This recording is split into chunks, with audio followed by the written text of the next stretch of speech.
Thank you, Mr. DJ. Thank you very much. Good evening, everyone. I mean, afternoon actually, because it's 12:30. How is everyone doing? We do good things. Thank you very much. Okay, so we begin. Humble respect. We'll be sharing the mics. While somebody's speaking, please, with due respect, don't press the button unless you're going to speak. In that way, the program can run very smoothly. On that note, yeah, I've been struggling finding ways on how I'm actually gonna start the whole thing. But Hackathon came in mind, and I was like, okay, cool. So, well, in terms of the health that we are living in, and there are a lot of people actually struggling with obesity. We all know that. Disease is actually a lot. And especially in terms of us, the young people, we get to be, according to the stats, we are the ones that are actually facing a lot of diseases, not like back then our grannies who are used to be healthy.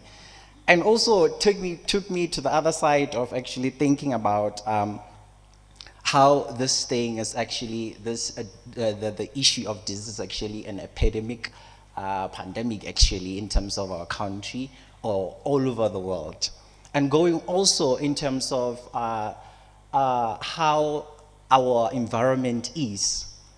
It's so damaged that a lot of you could see the sea, the oceans, and all of those things. And in terms of the educational system as well, there are a lot of improvements that needs to be made. And also in terms of facilitating a lot of things that are happening. We're living in the world of fourth industrial revolution, the 4IR.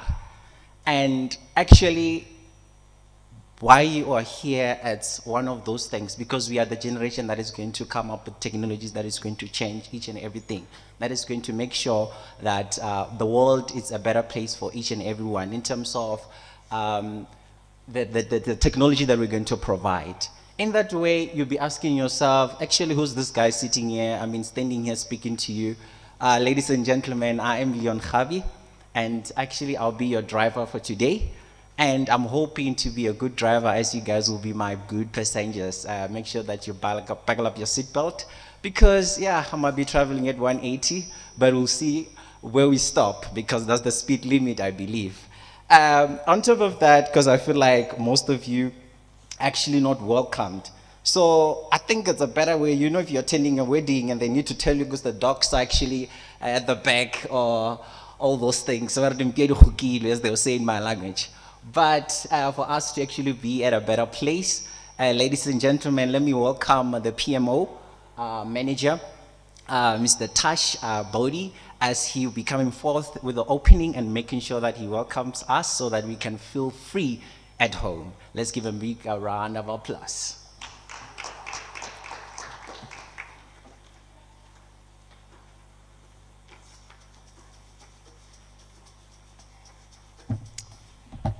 Good day, everyone. Thank you so much for this opportunity to come and engage with you. I'd just like to firstly say that Prof. Singh and Prof. Madaji, they'd like me to pass their sincere apologies for not being able to attend this event. So unfortunately, you're going to have to be stuck with me to do this opening. And so my name is Tash Bodhi. I'm the project manager for the UL Project Management Office. And on behalf of the DVCs and the University of Limpopo, I'd like to welcome all our partners, our stakeholders, our organizers, the local community, students, and most importantly, the tech startups and creative minds that are going to be engaging in this hackathon. Some of you guys have traveled from far, I know, and I just want to say thank you for joining us. My colleagues at the Tech Transfer Office, they took the initiative to plan and run with this event, and I'd like to thank them for their dedication and professionalism in creating platforms like this here for us to engage more on. The University of Limpopo is taking great strides in embracing the fourth industrial revolution, we're really looking enthusiastically at supporting events like this here and supporting more initiatives of this nature. We always talk about this, and I think I'm preaching to the converted of here, most of us, is that we live in a very rapidly changing world. And at a point of whereby all this innovation and technology that's coming about, if we don't expose our youth to this, to all the different opportunities that are out there within the digital technologies, how are they going to develop themselves, and how are they going to start embracing a culture of entrepreneurship? You know, the point of whereby we want to commercialize your skill is what is a key driver to driving our economy as well. So a lot of times we sit back and we think to ourselves, oh no, but I'm going to be a doctor, or I'm going to be a lawyer. I don't need to be an entrepreneur, but you need to run your practice as well. So you need to run a business. So being an entrepreneur and having these kind of skills is part of life skills nowadays. And that's what's going to help us to actually grow ourselves and our economy as well. So I just want to say that I'm confident that initiatives like these innovation hackathons that we want to run more of as well will give us the opportunities to adapt towards this changing world that we have and address the future challenges that are going to come about. Moving forward, I'd like to say, I'd like to open this event and express my appreciation once again to everybody who joined, and wish all the participants that are going to be taking part of the hackathon the best of luck in their innovations. So thank you so much, and enjoy the event. Okay, feel free. Thank you. Give them a big round of applause to sit down. Thank you, Tash. Secondly, we're going to be welcoming, because as you can see, I feel like we're very honored as the University of Limpopo students, because as you can see at the beginning of your program, it says first annual. It means actually this is the first one. It means we are the chosen one. We're so privileged to be in this event, to be in this platform that we actually going to celebrate the first annual hackathon event, whereby we're going to find digital solutions for Africa. So some of you might be wondering why we're actually here.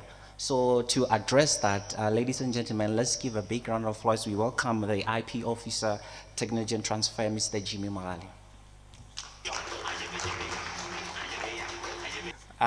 Good afternoon, everyone. Leon is telling me that I only have 5 minutes, but then it's fine. I'll be done in less than 3 minutes.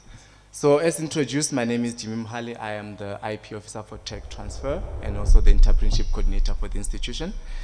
So they asked me to do the purpose of the event. Who doesn't know why they're here? Let's start there. I think I should start there. Who doesn't know why they're here?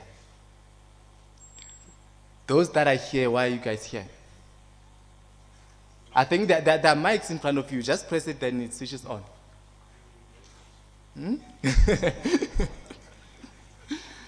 Anyone wants to give it a try? Guys, you just press your mic, then it will speed. You got the. I was here to do the opening. That's all. So the reason why we are here, the university has a motto. One of the oldest mottos, I think, that I know, which is finding solutions for Africa. But then today we are here to find digital solutions for Africa, right? In the form of a hackathon.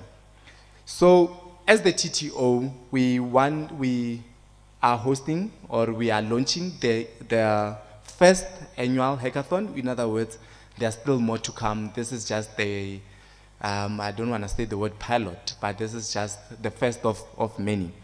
So the competition would be an entrepreneurial competition amongst University of Limpopo students to find digital solutions to the identified business sectors, such as agriculture, health, education, and waste. So we want you as UL students to find digital solutions to the problems that exist in these sectors. It be health, agriculture, education and waste. So we want you to find the problems and also come up with the solutions for those particular problems, right? So the purpose of the competition is to promote student entrepreneurship and enterprise digitization within the institution. So this competition will provide an opportunity to aspiring student entrepreneurs to develop and learn about digital solutions, in other words, for the fourth industrial revolution, and how they can apply them in business. The university will have an opportunity to showcase the entrepreneurial talent of its students and demonstrate ways in which it supports and grows the next generation of leaders right? So you guys as students, you guys are studying various courses, right? Where it be, whether you're in the Faculty of Management and Law, Computer Sciences.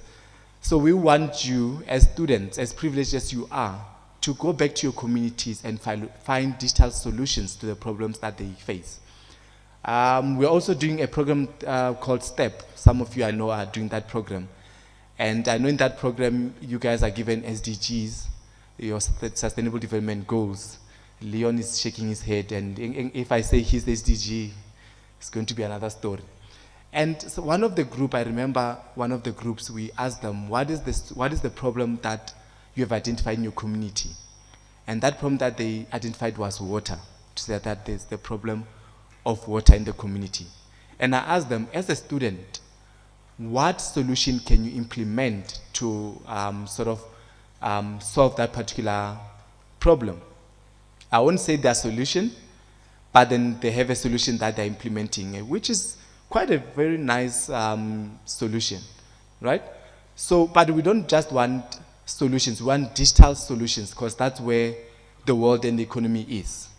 And next week, I think, next week Saturday, I think Geek Culture and the Human Research Sciences, they're having an event. They call it the Data Quest. You'll see the poster that's going to be released today, I hope. Data Quest, whereby you'll be getting data, and from that data you'll be challenged to come up with solutions, right? So my point is, the world is industrializing, right? And we should industrialize with the world. Whatever problem you see in the community, you should be able not to just find a solution, but a digital one. If you see someone selling fat cakes at gate 2, right? Think of digital solutions that they can apply. Yes, maybe they won't be able to digitally bake fat cookies, but then the way they receive payment, do they have scan to pay? Do they have, things like that, QR codes, things like that, right?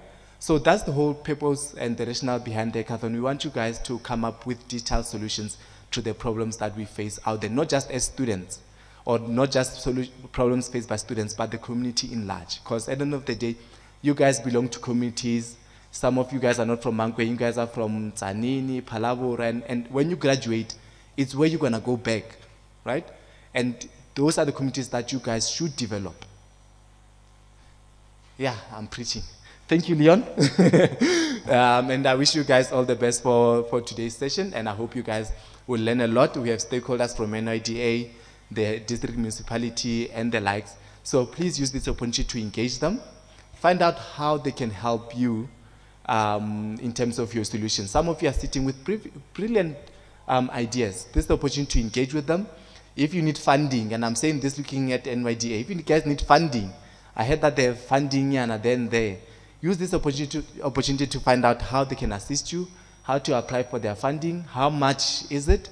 I think it's a couple of millions, ne? Yeah, they'll tell you. But use this opportunity to grow yourselves, to grow your business, and also to see how you can change your communities where you guys come from. Thank you.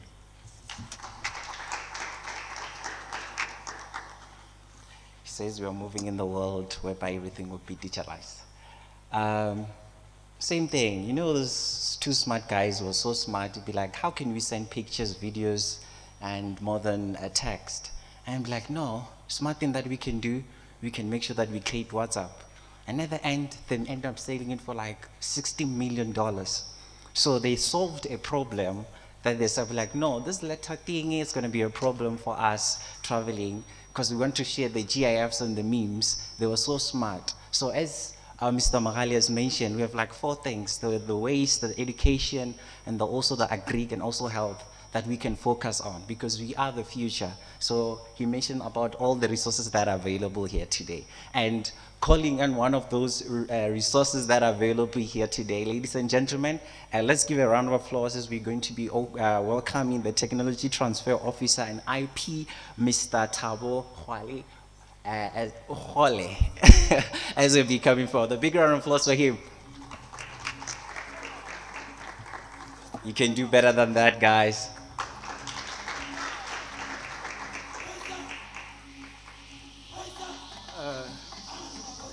Thank you very much for the opportunity. Am I visible? Because of some of us are vertically disadvantaged. so it might be a problem. Let me welcome all the stakeholders, students. Thank you very much for the opportunity, MEC. My name is Thabo Khole, as is already mentioned. I'm from the office called Technology Transfer Office. Now, hearing the word technology says a lot. We are moving into digital economy. What is our role in the university? Our role in the university is very simple. Our role in the university is to make sure that all the intellectual property that emanates from this institution is identified. That is number one. No, it is disclosed. We need to disclose the intellectual property. And intellectual property only refers to the creation of a mind. We don't protect an idea. The invention, that is what we create, we protect. We need to identify the intellectual property that you will emanate from the project that you'll be doing. That is the first thing. Secondly, after we have disclosed it, we identify it, we make sure that we protect it. However, the cultural phenomena of the institution is of such that anyone who comes up with an IP, that brilliant invention, can be protected. Now we are saying we are moving in a completely different dimension. We are saying the intellectual property that you are developing must be new. Because of amongst the core things that we need to do is to make sure that we don't just protect something that is not of a commercial value. We've got responsibility that every intellectual property that you develop must be commercialized. That is why we are protecting. There must be value for money. That is why we are saying to you, if you've got a brilliant invention, let's see, let's talk about it. Let's check whether it's new.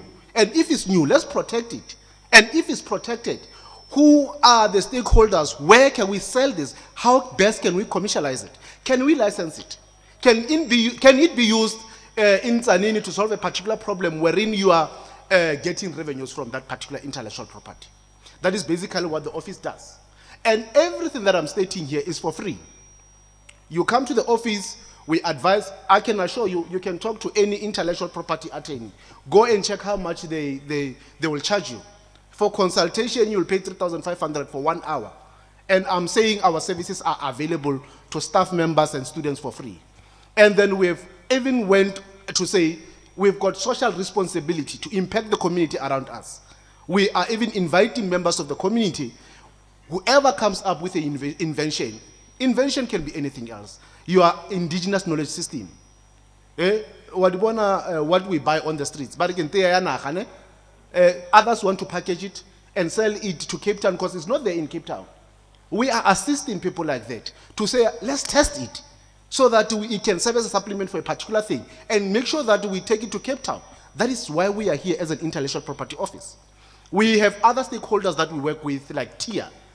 TIA is Technology Innovation Agency, in which it brings resources like financial muscle to our researchers to conduct research, wherein in that particular research, we can only salvage the intellectual property. We can be able to build the business plan. We can do the market assessment and see how best can we commercialize. We are all about protecting intellectual property and making sure that it reaches the market. So any advices, we're in Block C. We are available from Monday to Friday, and it's for free. Thank you very much.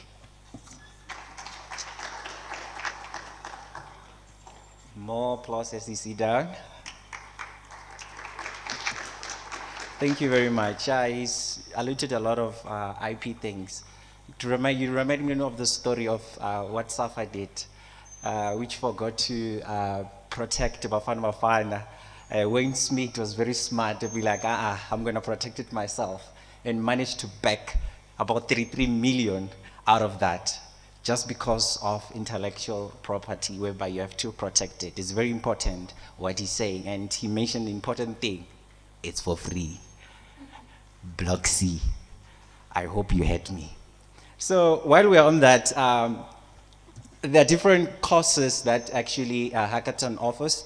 Hackathon actually offers. So for that to be implemented, we're going to be calling the guy from NIMISA, Mr. Hlozi Maluleke, and also We'll be calling him alone. Let's give a big, big round of applause for Mr. Thozi Maluleke. Tobela, and good afternoon. It's a greeting. When you are greeted, you are expected to respond. My name is Thozi Gift Maluleke. I work for ICT, and my job is very simple. It's to push the hackers to hack. I was supposed to present a short presentation, however, because I'm informed that there's a recording that is going on, I'll just do it on my screen. But if need be, I'll send this presentation to the respective groups that we have. So to start with, how many courses do we have? We can have as million courses as they are available on the net. But the big question is, as a hacker, what skills do you need? So there will be a lot of questions, or there have been a lot of questions to say, how many courses are we supposed to do, closely? We made 3 courses to be the required courses for you to be able to be part of us. Why did we do that? We don't promote quitters. If you remember well, we registered more than 400 people to form part of this because there was prizes, and you think that when there's a prize, somebody just need to go and try their luck. But however, we had to do that to have a filtering process so that we eliminate those who are here to take chances. All right. So in my list, I'm just going to talk about 3 courses that I think they will help you. One of the skills that we need, because now we're moving into the apps kind of digital world, I believe that as hackers, we need to have an understanding how the app operates and how can we develop or use the app, because most of our solutions, they will revolve around that, to create apps to be able to check situations in different environments. For example, I'll give you a situation where somebody have a farm, and then in the farm, they're doing what we call plant production, variety spinach, and so on. So during the day, there are people there, but during the evening, there are no people. So if there's the home which are trying to disturb the environment, so there should be signals that are sent to somebody's device to notify them that in your farm, something is happening. So if we don't have those kind of skills, we're going to struggle. So I've given you IBM courses that helps you to understand a bit of cloud and a bit of containers, because there's a little bit of coding that you need to understand in those 2 courses. And then now we moved into what we call LinkedIn courses. Why LinkedIn courses? We believe that as hackers, you guys, you should be able to do what we call data visualization. How are we going to do data visualization without understanding the basic needs of a data visualizer? So it is important for you as hackers to make sure that you complete those courses so that at least you have background understanding. I'm not saying to you, go there, write the exam, and become a qualified personnel for that course, but have at least an understanding to say, as a hacker, I will be exposed to a lot of data. How am I going to visualize that? Okay? So some of the courses are locked in the platform because people are delaying. We try to push them on time. Remember, these things, we pay them for a specific period. So if you delay, like some of you, you wanted to do the course this morning because you saw an invitation. You thought I'll be standing there looking for the certificate. I don't have that time, because that is the skill that you need as a hacker. If we have seen some of the screenshots that I've sent to you, I've completed some of the skills, meaning that within the competition, if I come and sit here, some of you won't qualify because you don't have the skills that are required. So as a university, we are not obliged to push you, but you are obliged yourself to push yourself to acquire those skills so that you become the better hacker at the end of the day. So the other thing that you need to know, I've also now added what we call digital skills for Africa, because you've indicated to me that the courses are locked. Let's go there and try. I'll still send the link as well. Let's go there and try. What are the courses that we need? Because Mina, I don't know your project. You're the one who knows your project. What skills do you need? I might be talking of apps, but your skills might not require an app. Might require a website. For a website to exist, you don't need an app. So what skills do you need? I don't need to channel you to certain, but I need to give you a field where you can find courses. I said LinkedIn is there. Go and find out the skills that you need yourself. Now I'm providing you with digital skills for Africa. Go there, find out if you need coding. Go type coding, look for coding courses. And then you learn few things that can help you to enhance whatever that you are building. So it's very important as a student to say, I don't need to be pushed, but I need to push myself, because at the end of the day, who gets credit? It is you and your team. Okay? So yes, those are the few skills that we talk about. We also talked about Coursera. We wanted to give you licenses for Coursera, but Coursera to us is very expensive.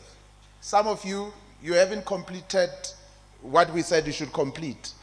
So we wanted to see if you qualify to go to Coursera by giving you all those small courses to make sure that these people are serious, they want to complete. But if we give you licenses and then they're not used, who loses at the end of the day? So that's why at the moment we're still giving you that. But if you show interest and you show that you need a specific skill and you're not finding it anywhere, and you believe that Coursera courses will be having that skill, then come out and talk to us. Then we'll make sure that that one we make follow-ups and make sure that you complete. So we're not just going to give randomly every person the license. But if you are sure that you're going to complete and you have seen the rightful course, I'm still going to send the link for Coursera. Choose the courses that you're supposed to do. And then if you are sure that you complete, then you let me know. Then we'll give you the access to that. So the other thing that you need to do is to know how to present. I believe that as students, you've been sitting in different platforms, checking how people have been presenting. You've been through the school system. People have been presenting. So that skill is very important. Should the time allows, you should be able to do the presentation. But most importantly, you guys have to come up with a prototype. And for prototype to be there, you need to have the knowledge how to come up with that prototype. Because we mean business here. We've got rights to stop the competition if you compete and you're not producing what we want. So it is very much important that you need to understand why you're here and how you need to do things. We want to see prototypes. That's the things that we want you to sell at the end of the day. So you need to find those skills. I'd like to thank you.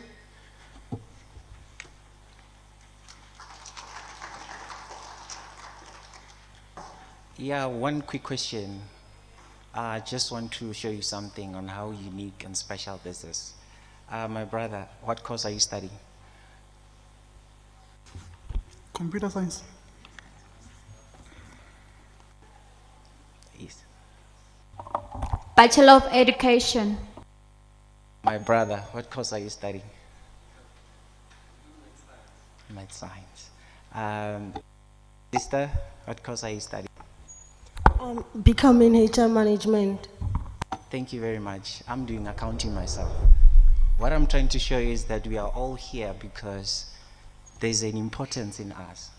And what's happening is that they are providing courses that are actually going to not put us after we get our degree or honors, but with the ability that they're giving us, it's just going to elevate us to be more productive people, more special people, and also we're going to be relevant people, because as you can see, 4IR is here. And we are the generation that we need to make sure that we take action in whatever that we do, in the business that we are doing, implementing, in accounting, in business, in art. These digital skills that they're providing for us are going to be very relevant. I feel like Mr. Closey mentioned that it is how important we should take these courses serious. And I believe we're going to do that, right? I believe we're going to do that, right? Thank you very much. While we're on that, and then Mr. Mohali also mentioned about the finances. There are millions around here from a specific, a particular sector. So right now, ladies and gentlemen, let's give a big round of applause as we welcome from the NYDA, Ms. Cherofatso Ledwaba. Good day, ladies and gentlemen. Am I visible enough? As Mr. Tawe has said, some of us are very short. So, Leshap, are you okay? Okay, my name is Cherofa Jolidwawa, and I'm from the National Youth Development Agency, also known as the NYDA. Well, the main thing that we offer at NYDA is the grant program, which is designed to provide young entrepreneurs with an opportunity to access both financial and non-financial development support in order to enable them to establish or grow their business. So everything is done online. It is no longer done manually. We have a link that you have to create an account on as erp.nyda.gov.za. So the main thing that we offer is the grant program, and we also have trainings, which is the business management training. It gives you more opportunity to get funding because it is one of the requirements. And then the documents that are really needed for the grant is your CK, your tax clearance, the business plan, and the proof of market. If your business is just an idea, your business is not yet active, you're going to have to bring a proof of market to show that your business will be viable and people will support you. We also have the voucher program, which offers services that can help to sustain your business, such as bookkeeping and the website development. If you need a website for your business, like you don't need your money to, you don't need money to operate your business, you just need a website. There's a voucher program for that, and also it helps with the business plan. At our office, we also have free internet access. So if you want to make these applications, you can come to our office in Polokwane. We have free computer and Wi-Fi that you can utilize. Can I give you the contact number so that you can call if you have any inquiries? It's 087-158-7873. That's it for now. You will...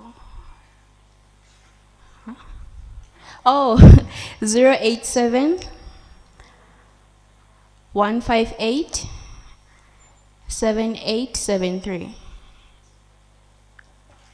Yes, I will answer your questions if you have them when they allow us to do that. Thank you. Let's give a big round of applause again as we welcome visually. So the programs that we deliver through the business incubation model are where digital hubs are set up in disadvantaged communities to assist those that don't have the tools or the skill sets in order to come up with innovative solutions for the issues that we experience in this day and age. The one thing that our CEO always hammers down on us is how you do anything is how you do everything. So no matter how you present yourself, it will also reflect on what you do. So with that being said, I don't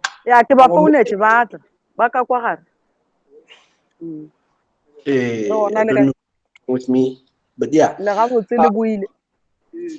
Okay.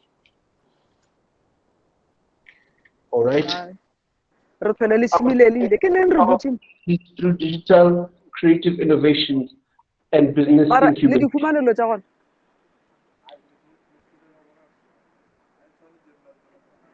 Oh.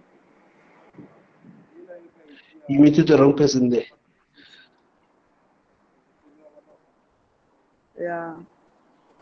So yes, our vision is to create a pool of highly innovative entrepreneurs derived from disadvantaged communities to become global players in the digital creative economy.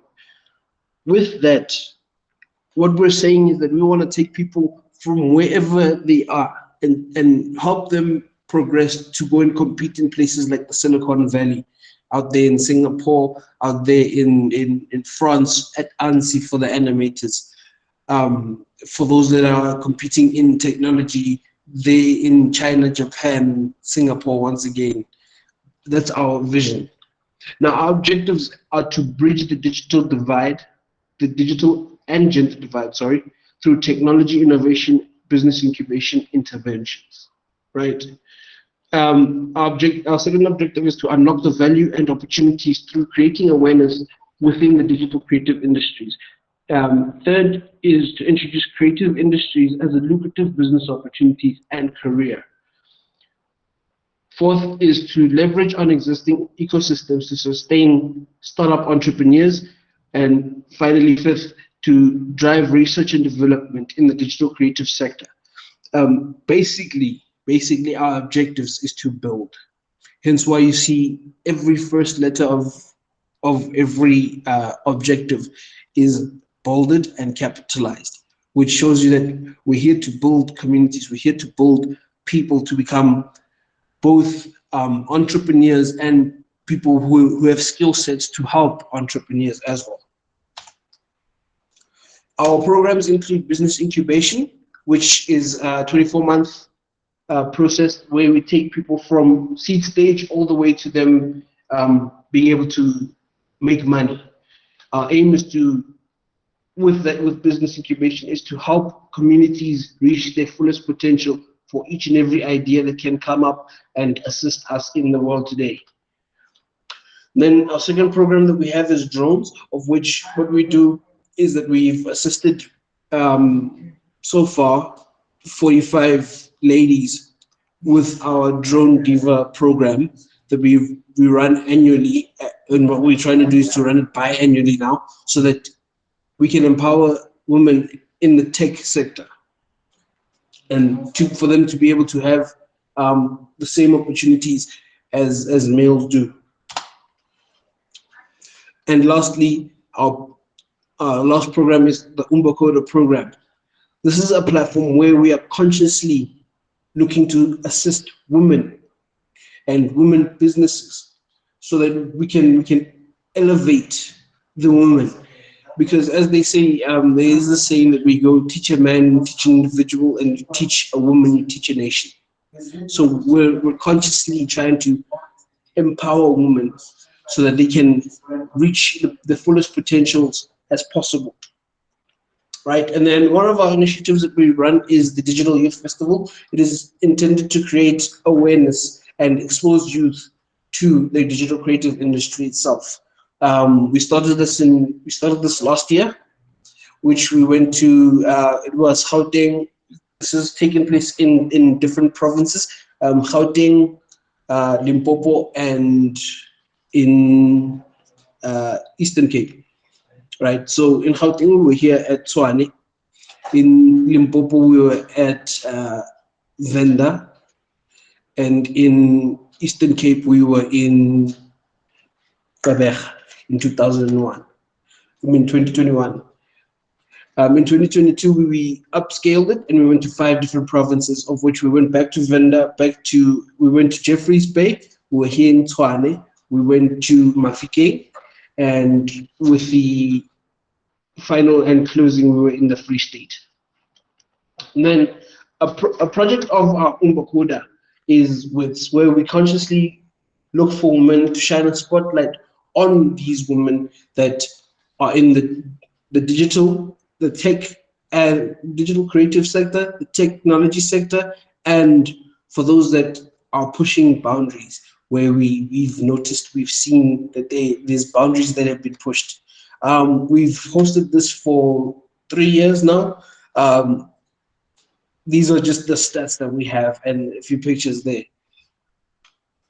Now, not to get to what we are here for. What is the fourth industrial revolution?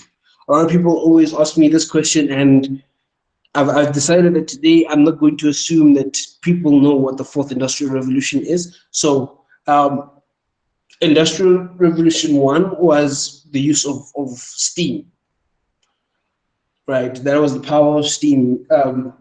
You had your steam trains. The way that everything functioned was through water and steam.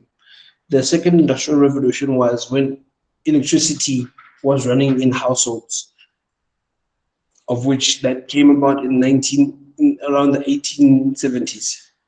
The third industrial revolution is the IT, which is us having the internet, having distribution, having different services online, right? And now the fourth industrial revolution is it is where you combine everything, you put everything together, and you automate it.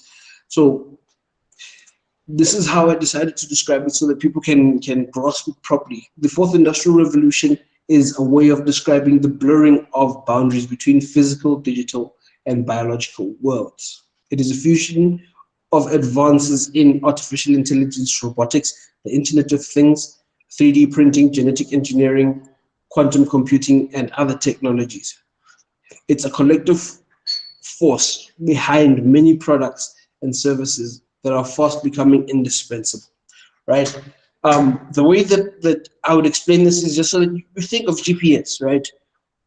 The GPS systems suggested the fastest route with voice-activated virtual assistants that that were created, such as Siri, Alexa, those that are on Huawei now. We have Celia. And then personal recommendations, which are from Netflix. You have Facebook that tells you have a mutual friend with somebody, and then it would tag you with that person. That is what the fourth industrial revolution is mainly about. As a result, this is the perfect storm, I'd say, that is showing us how we're moving. We're moving together. The fourth industrial revolution is encouraging togetherness more than anything else, right? Now, there are risks associated with the fourth industrial revolution, of which one is inequality. The reality is that in most cases, a lot of people tend to that tend to benefit from this are those that are already in the system, those that are already above. That's mainly the people that benefit mostly from it. Hence why we say this inequality. Second risk of fourth industrial revolution is the cybersecurity risk. In most cases, if you haven't been one yet, you probably might become one. There is a chance that you might become one, a victim of hacking, and of which it's not the same thing that you guys are doing there, a hackathon, but it is still this is still a risk. Cybersecurity is still a risk. If someone can get your information, in most cases, what they do is they call it ransomware, where they'll take some of your data, they'll lock it on your PC, you can't access it, and then they tell you, guys, you need to pay so that we can access it. We'll send you the codes and that. Right. The third is core industry disruptions. Right. We've already seen this with taxis, where Bolt and Uber is involved. Television and cinema are competing with Netflix and YouTube. Hotel industries, Airbnb, and any stores competing with Amazon, Takealots as well, where people are now buying online. Ethical issues with improved AI, genetic engineering, and increased automation. There are still a few things where we still question: is what we're doing really ethical?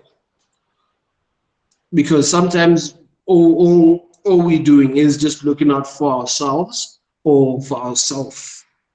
This is why a lot of people tend to gain from this. So now, in most cases, what happens is that instead of me being fair, I now open only to the specific individuals that I know.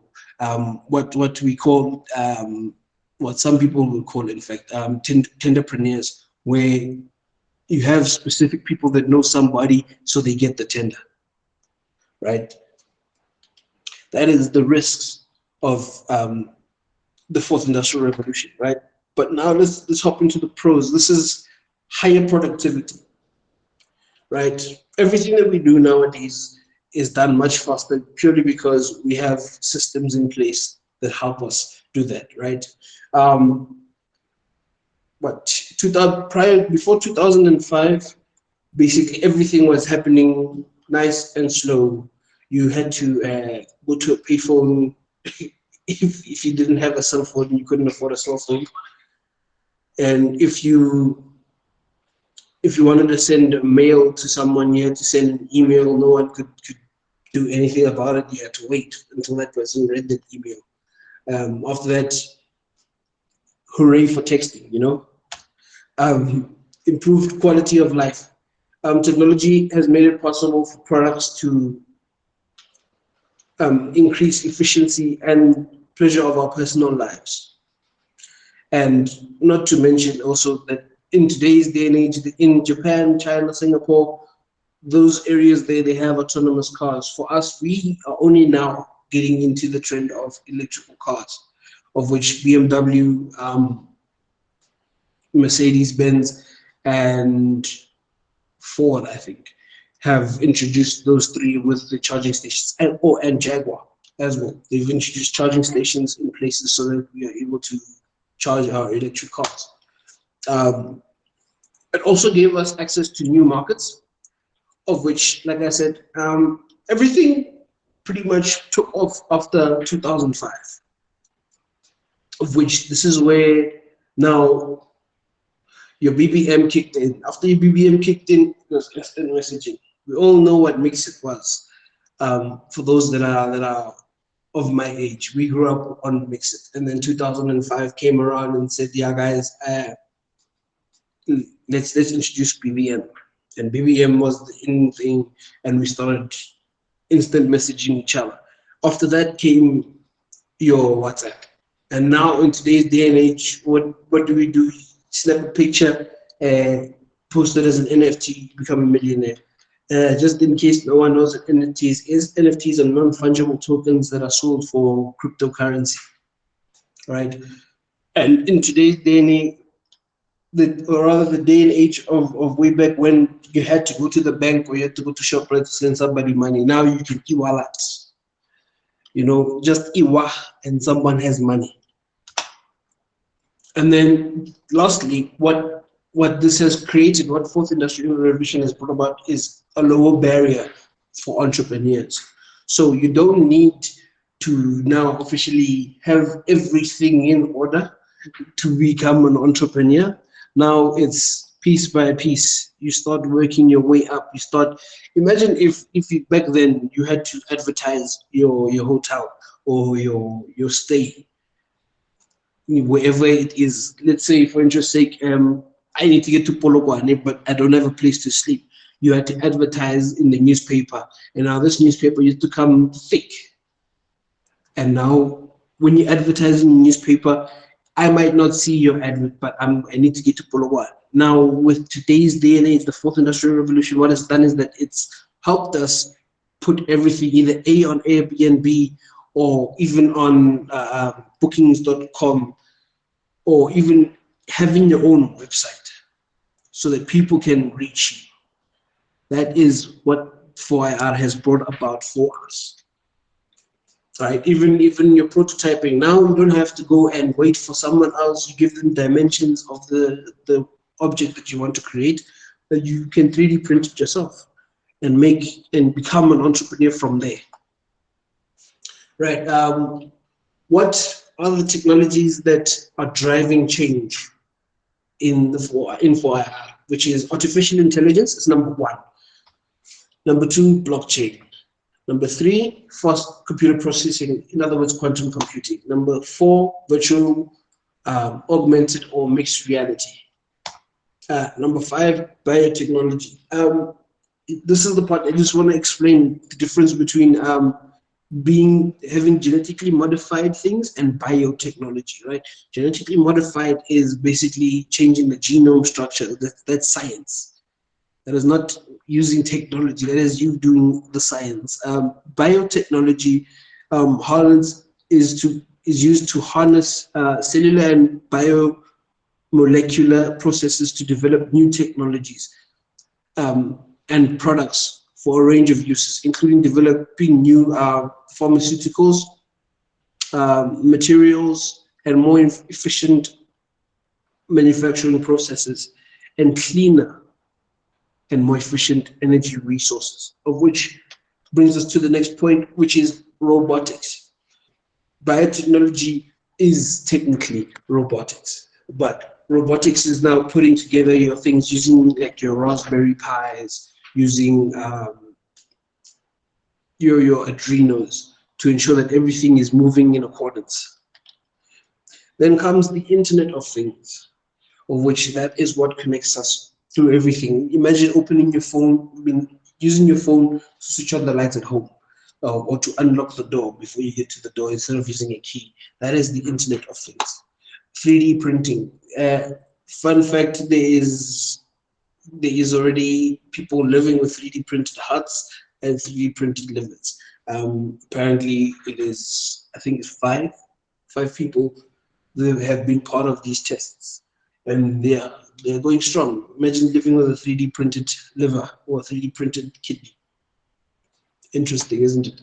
And then the one thing that everyone is just obsessed about nowadays, of which if you guys are starting companies, I would suggest that you guys jump into this, because this is one thing that is hectic and is growing: green energy. Right? President's Commission recommends that number one, we invest in human capital. We invest in creating an artificial intelligence institute. We secure and avail data to enable innovation and build for our infrastructure. This is all for the social impact of 4IR. Now, with this, one thing that does get impacted, or rather not one, the things that do get impacted or have been impacted are your transport. Transport industry has taken a huge hit. The second industry is retail. The third is agriculture. And lastly, the fourth is entertainment and tourism. Now, when it comes to transport, in today's times, you don't need to own a car. I know a few people in my life, myself, that don't own a car, but wherever they go, it's Uber, it's Bolt, it's what's this, Didi. And these people are just, you don't have to own a car. Why own a car if you can get someone else to drive you? Just pay them the petrol money to get there. You know what I mean? So the nice part is that this uses AI to ensure that it tracks the vehicle. It tracks who this driver is through feedback from different passengers. It also helps this driver improve on his ratings by feedback of passengers. Now remember that everything is two ways. What 4IR has brought for us is that it has become the glue to unify the world as it is. Second industry social impact is retail. Nowadays, Uber Eats. I know that I'm guilty of Uber Eats. I know some people are guilty of what's this, shopping online, like Take a Lot. You Pick and Pay as well does it now. Checkers has that. So shopping has just been revolutionized by the fourth industrial revolution, right? So the one thing it hit retail with is that the lines that you used to stand in. Imagine standing at a line at ShopRite. Just all you want is a bag of groceries for tonight. Let's just say, for interest sake, student life, 2 minute noodles, something to drink, like a Monster or a Play or a Red Bull to keep you going for the night, because you gotta keep studying, right? Now, instead of being in line the whole time, all you need to do is just shop online. right? Right now, everything is designed around shopping and then shipping. But where Amazon is currently developing things is to ensure that you can ship and then it'll ship to you accordingly to what you have previously purchased. It'll ship to you and say, okay, cool, this is what we have for you.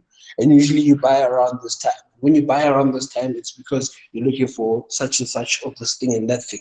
And with 4IR, the aim is to now send you everything that we think you could want, and then whatever you don't want, you'll ship back to us. And you don't have to pay for that shipping in itself, because the only thing that you'll pay for is the products that you have taken. That is retail. In agriculture, AI-powered machine vision systems can measure crop populations and detect weeds, plants, pests, and you name it. It can detect through cameras, infrared sensors, your heat sensors as well. So it checks the plants that you have in your on your crop, on your field, to ensure that everything. Let's say, for instance, sake, there is a plant that is dying. Then all it does is just, okay, we need to go and spray fertilizer there. We need to go and make sure that the there's enough water for this plant to survive, right? Imagine you having to walk on a field that is 5 hectares big, and now your all you need to do is make sure that the plants at the end get water. And now with 4IR, you use a drone. Just take a drone, fly the drone 4 hectares away. You check on your camera to see if it needs water. What does it need? Fly your drone back, put in the adjusted materials that you need in there, and fly it to the crop and let the drone do everything else. And you don't have to physically be there. And lastly, the entertainment industry, right? Traditional television is now competing with Netflix. A lot of people don't watch TV. I've canceled my DSTV subscription as well. I don't do that anymore because I have Netflix, I have Hulu, I have Disney Plus. Why must I watch something I don't want to see? You know, like you'll spend hours and hours on TV trying to find something to watch. Meanwhile, with Netflix, everything is a search away. With Disney Plus, everything is a search away. That's all you need. With the hotel industry suffering from Airbnb, instead of you going to bookings.com looking for a specific hotel that's Sun International or something of the sort, all you do is hop onto Airbnb, and boom, you find your places to sleep. The other thing is you booking a flight, it's on your phone. You listening to music. There was a point in time where we had to go to look and listen top CD music, had to go buy a disc, put it in a Walkman or in a what do they call this? In an amplifier, where it takes a CD or a DVD player that does take CDs. You put that in there, press play, and then you can't necessarily skip in the middle of a song because you like this middle part here. Because the one thing that we were all afraid of back then was that at some point this is going to scratch because you're now fast forwarding. And wow, with the fourth industrial revolution, everything has changed. Everything is done on your phone or automated for you. I did also add a few things because I don't know if you guys know some of these things. The old new Metro is now Netflix. The new Look and Listen is Spotify. The new Yellow Pages is Airbnb. The new Snake is Fortnite. Why should we upscale ourselves? How do we respond? How we respond to the future of work largely depends on how we prepare today. With 4IR, everyone was saying that no, it's going to take away jobs, it's going to do this, it's going to do that. But guess what? It gave more jobs than it took away. So those that upskilled themselves, they managed to stay in their positions and they actually managed to flourish even more. Reports show that digital capabilities are the most important foundational skills to have, to the point where it's become assumed knowledge for every worker. The same way that when people are hired today, a lot of people are hired thinking, yeah, you know how to use the computer now. And meanwhile, there are some people that have never seen a computer before, or they've heard of a computer, but have never had access to one. But they require you to have that skill for that job opportunity that you've applied for. So I do suggest that we all upskill ourselves, right? 74% of managers report that a skills gap exists in the current job pool, and of which we need to bridge. We need to ensure that there are no gaps. People must be upskilled in order to survive the 4IR. The same thing applies for us. Should there be a 5IR or a 6IR? We need to upskill ourselves. We can't be IT gurus anymore. We need to upskill to the next level. We need to be able to teach in a different manner for those that are in teaching, right? Areas to upskill mainly are digital skills, your analytics, your soft skills. This is basically just things that you use on a daily basis, like talking to people, being able to just have a decent conversation. We do need to upskill ourselves on that, and then leadership as well. A lot of places are lacking proper leadership. I don't know if you guys have heard of this man named Simon Sinek. He will change your life. If you guys haven't heard of him, just look for him on YouTube, Simon Sinek. Nah. With that being said, this is how to get a hold of us. You can call us directly on 012-023-1761.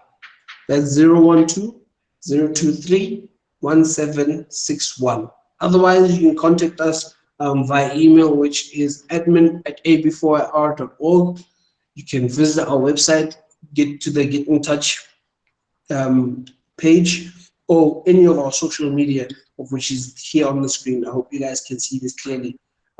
Just add the ads at the relevant places. So your Instagram, your Twitter is just at ab4ir_SA. We're at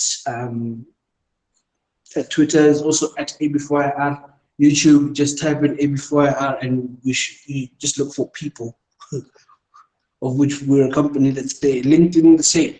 Look for ab4ir. And Facebook as well, there's a page called AB4IR.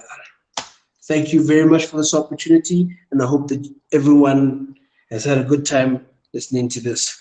Thank you.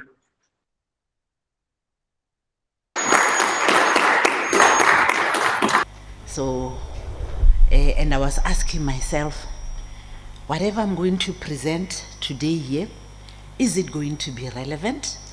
Because as you can see, I should think wherever you are seated there, where you are saying, where naki beautician.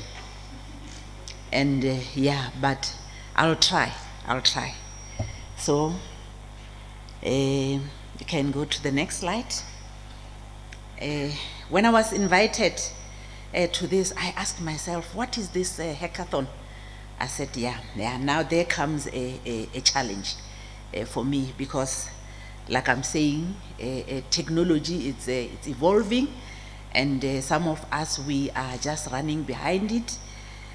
I'm always telling my kids at home, I don't want to disclose my age, but I can safely say to you, my kids, you are my kids, you are my last born is 22 years of age. My last born is 22 years of age. So if he can get hold of my phone, I can't even myself recognize the ringtone, let alone the apps that are there. So I've just said to him, my son, I've noticed that I've not done justice to maybe buying you toys when we were young. My phone is not a toy, don't touch it anymore. Unable to use it, if you can, just get hold of it for some few minutes. Let's go to the next slide. The previous one. And then about this presentation, who we are, where am I from, and what is our problem statement, the programs that we are running as a municipality, and the challenges and solutions that we are trying to come up with as a municipality. Can go to the next slide. Yeah, Capricorn District Municipality. It's a, maybe you are asking yourself, is the municipality relevant here to this thing? But if you can know what a category C municipality is, it's a municipality that is responsible for category B municipalities. I'm going to talk about this language that you don't understand because Mr. Bodi, when he was talking here, he was talking about, he said something about TTO, and in my old school of thought, your TTO was your treatment takeover. When you were in hospital and then they give you medication to go and take it home, at home they will call it a TTO. But I heard him talking about the TTO. So that's why even myself, I said, okay, let me use this jargon of category C and category B municipality. A category C municipality is a district municipality that has got local municipalities falling within it or under it, and then we are responsible for those category B municipalities. We are supposed to give support to those. So in Capricorn District Municipality, we have got 4 category B municipalities. We have got Blowback Municipality, Rakibi, that side, Snoabarwana. We have got Mule Mule, Botogwa side, and then Tabiseng side. That is your Mule Mule East and Mule Mule West. And then we also have got Lepelle Ngumbi, where I'm coming from, where you have your Zvitela Citrus Estate. And then we have also the Mafefe there. And then you have the most famous one, which is the city of Polokwane, which is aspiring to be a metro. The problem statement. Capricorn District Municipality has done a study, and we have noticed that over 10 million young people aged between 15 and 24 years of age. It has got youngsters of 24. Of all those, only 25 of those, 2.5 million were in the labor force, which means 75% of youth is unemployed.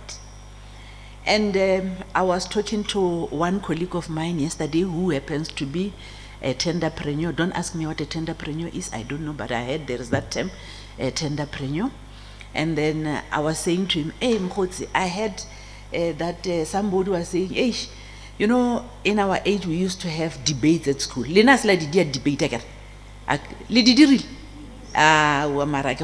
So we're debating also during our time, and there was this motion that would say education is better than money. And then now there's this thing that bona money, I'm sorry, I was young that time, I was a child. In actual fact, money is better than education. So I don't know, because money is making the world go round. But now communities have been having this economic vacuum in terms of digital technology. Where we are coming from, I don't know, one of the previous speakers talked about solutions that we might be coming up with now here, and then that will also assist communities where you are coming from. Because here we are just at school, and then we have got areas where we are coming from. So we have those ideas that we must come up with that are going to address challenges of that we are facing at home where we are coming from.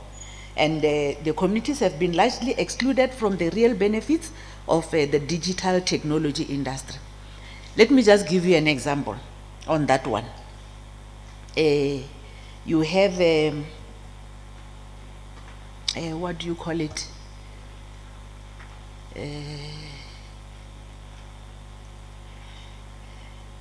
It's all why ke scout so bjale ke lebella gore se ke tlo se bolela se tlo gata ba ndi consibo Salim Kalikasam ko magaeng la ba tseba ke ba le ba tšereng di spaza tša bo papa rena bo kwa rena, and they are selling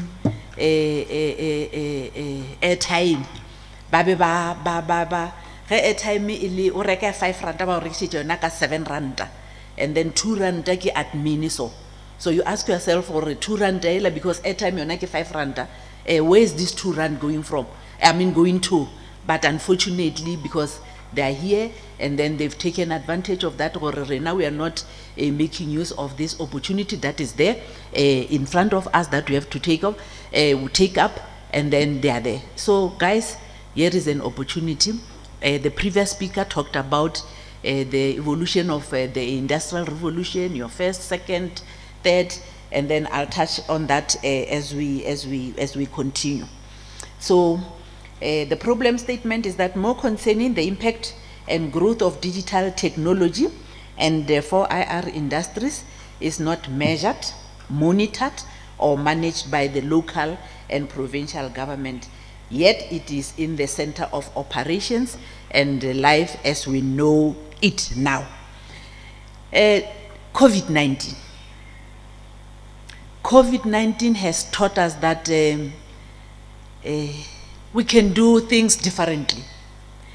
I still remember the first meeting that we had, a virtual meeting. As I'm responsible for economic development, I also do investment promotion and attraction. We're having an investment summit with the Canadians. So the meeting was to start at 2 o'clock in South African time. And then as they were joining in, they kept on saying, good morning, good morning. I'm saying, oh, country, what's wrong? Maybe because I'm not, you know, we're working from home that time, most of us. Maybe I've lost track of time. But they said the meeting is starting at 2. Then I realized that no, there is a time difference. In Canada, it was in the morning for them, and then in South Africa, it was in the afternoon. Hence, they were saying good morning, but we managed to have that meeting. So that is technology. And also it has taught us that you can multitask. Some of us as mothers, that meeting, I joined that meeting while I was cooking, because I put the laptop there, I was listening, and my stove was here. I was busy cooking while also listening. When they said, Capricorn, can you please maybe chip in? Then I'll leave what I was doing and then present what I was supposed to do. So technology has taught us that we can really multitask. This thing our people can multitask. COVID, we can do that. So let's go to the next slide. Programs that Capricorn District Municipality under LED unit that I'm heading. We have got investment and attraction, and promotion, I'm sorry. We have got business development in the following sectors: agriculture, tourism, manufacturing, and skills development. And somebody can say, why are you saying skills development? Because skills development has to fall within corporate services where you have got your training and. But unfortunately, when you talk of skills development, we talk of skills development in the economic sense. Why I'm talking about the skills development, let me touch on that one. In 2017, 2018, if my memory is still serving me well, we had a boot camp. In that boot camp, we took learners from different schools within the district municipality to a boot camp. Who can tell me what a boot camp is? What is a boot camp? Oh, hey, kibla la kile teflomo. Yes.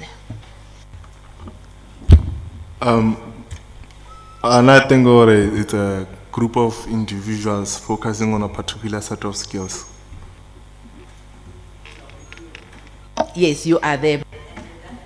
A group of individuals will be having a marathon of training that they are getting within a specific time. So we had a summer boot camp, and then in actual fact, what we used to have as a district, we used to have what we call a school competition, where we would have learners from different schools within the district, where they will compete in writing business plans. And then the top 5 will link them with funders, where if you don't want to be, or maybe you can't afford, not want to be, can't afford to go to institution of higher learning and you want to start your own business, then they can be able to assist you in funding that business idea of yours. So as we were also evolving and learning, we came to a fact that no, but why limit it to, you know, this business plan writing? Why don't we have this boot camp? So we said this boot camp is going to focus on learners that are doing maths and science, and those learners that are passing with marks below 30%. I still remember I nearly fought with the MEC for education that time. He said to me, it was Mr. Khechepe that time, he said to me, no, you can't target those that are getting 30% and below. I said, no, in order for us to make a dent, let's assist this one that are passing with 30% and below. Because that our pass mark, unfortunately, it has been reduced, now it's 30%. I don't know what does that mean to our economy and our education, or motho a passe ka 30%, but unfortunately, that is our pass mark for our matriculants now. So we focused on I'm sorry, mara ke re ke nnete, hape ba tla re ba passitse on jwale ke ba passitse ka 30%. Nna ge la ke tsena sekolo pass mark e be le 50, and e be le gona 50 yo re bitsa madoda score. So on jwa ra re madoda score ke 30 akere.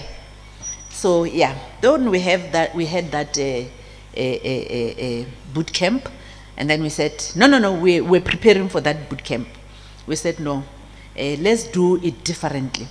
We don't have funds, but you know, sometimes there are those learners that are coming from disadvantaged families that you know, will never think of being in a lodge or a hotel. We said, okay, let's take these 200 learners to a lodge. We are planning, mind you, take these 200 learners to a lodge, and then let's get presenters, good teachers who will be teaching them maths and science. And then, mind you, then the lodge won't be in Botlokwa, it won't be in Seleting, it won't be in Rangidikitlana. So it will be in a particular place, but all 200 learners have to be there. So we need to transport them from their respective areas of learning to this lodge that we have identified. I still remember also then we're trying to get sponsors. We approached Sun Edison, it was still Sun Edison, the company that was producing solar. They have solar plant somewhere at Kushke outside Polokwane. And then, okay, they assisted us. They bought 200 study guides. Maybe some of you participated in that boot camp, I don't know. They bought 400 study guides, 200 maths, 200 science. And then approached GNT and said, can you transport these learners from their respective schools to the boot camp? They agreed to that. And then we approached Star Maths in Polokwane. Some of those that are staying in Polokwane, they know Star Maths. It's assisting those that are doing mathematics, science, and accounting. And they want to upgrade their grades, and then they go there. We approached them for teachers that would be teaching during the school holidays. And then indeed they heeded to our call, and then off we went to Jubaweni. Let me conclude on that part of the boot camp. The good thing is, out of the 200 learners that we took to the boot camp, 57% of them, mind you, we took those that were getting 30% and below. 50% of them come year end, after they've written their matric results, they got 57% got A's in maths and science. So a person would say, then what are you doing as an economic practitioner in training?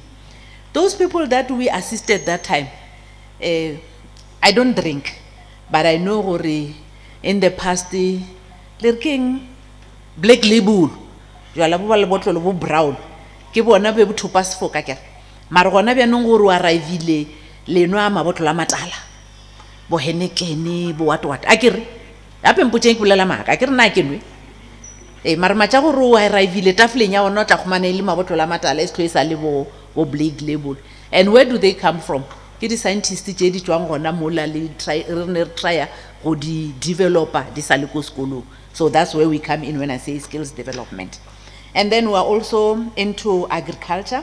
Agriculture, we are having information sharing sessions where we'll call all the farmers and we will call the markets. We've got the Gauteng market, we've got the Tshwane market, where farmers will take their produce to the markets and then they sell them there. And the unfortunate part is, you know, because like I'm saying, technology based for you to take your goods to the market and get a better price, you must check the prices of the market in the morning before you take your goods there. Because prices down there fluctuate. So price are fast.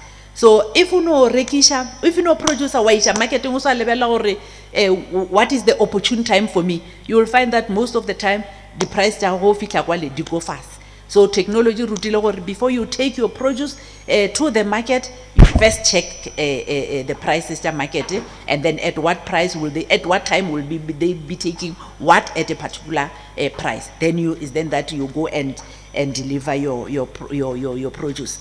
And then in tourism, what we are doing, we're doing exhibitions. We take our products. The previous speaker was talking about your Airbnbs and your conventional hotels, guest houses, B&Bs. That's what we do. We promote those that we're having within the district. And yeah, like I've said, I'm your mom. I don't know when last was I in a hall like this as a student. I studied here at the Unilim. That time it was called Tefluop University. That's where I started in economics, the term that they call the law of diminishing marginal utility. Who knows what does that mean? Nice idea, some 40 odd years back. Who can tell me what does that mean? Yes, my girl.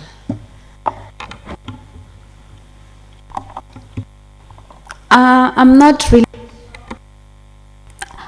really sure, but then the law of diminishing marginal utility, it's like when you consume something, it decreases. The level of utility decreases. As you consume, it decreases. Correct. But is tourism affected by that? Even if you can consume it day and night, people will still go to a lodge, they will still go to a hotel, they will still go to the swimming pool.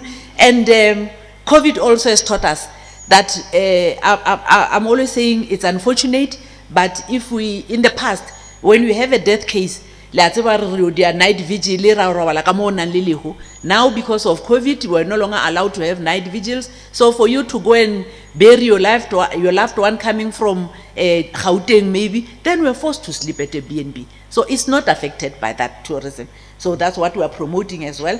Your manufacturing, you have got your agro-processing, you have got your dressmaking, you have got all those things.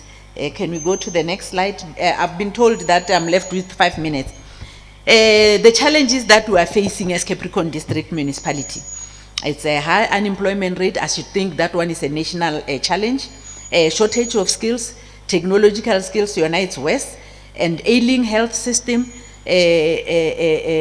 Somebody said it in the beginning here that our forefathers, our grandmothers, they were more healthier than us.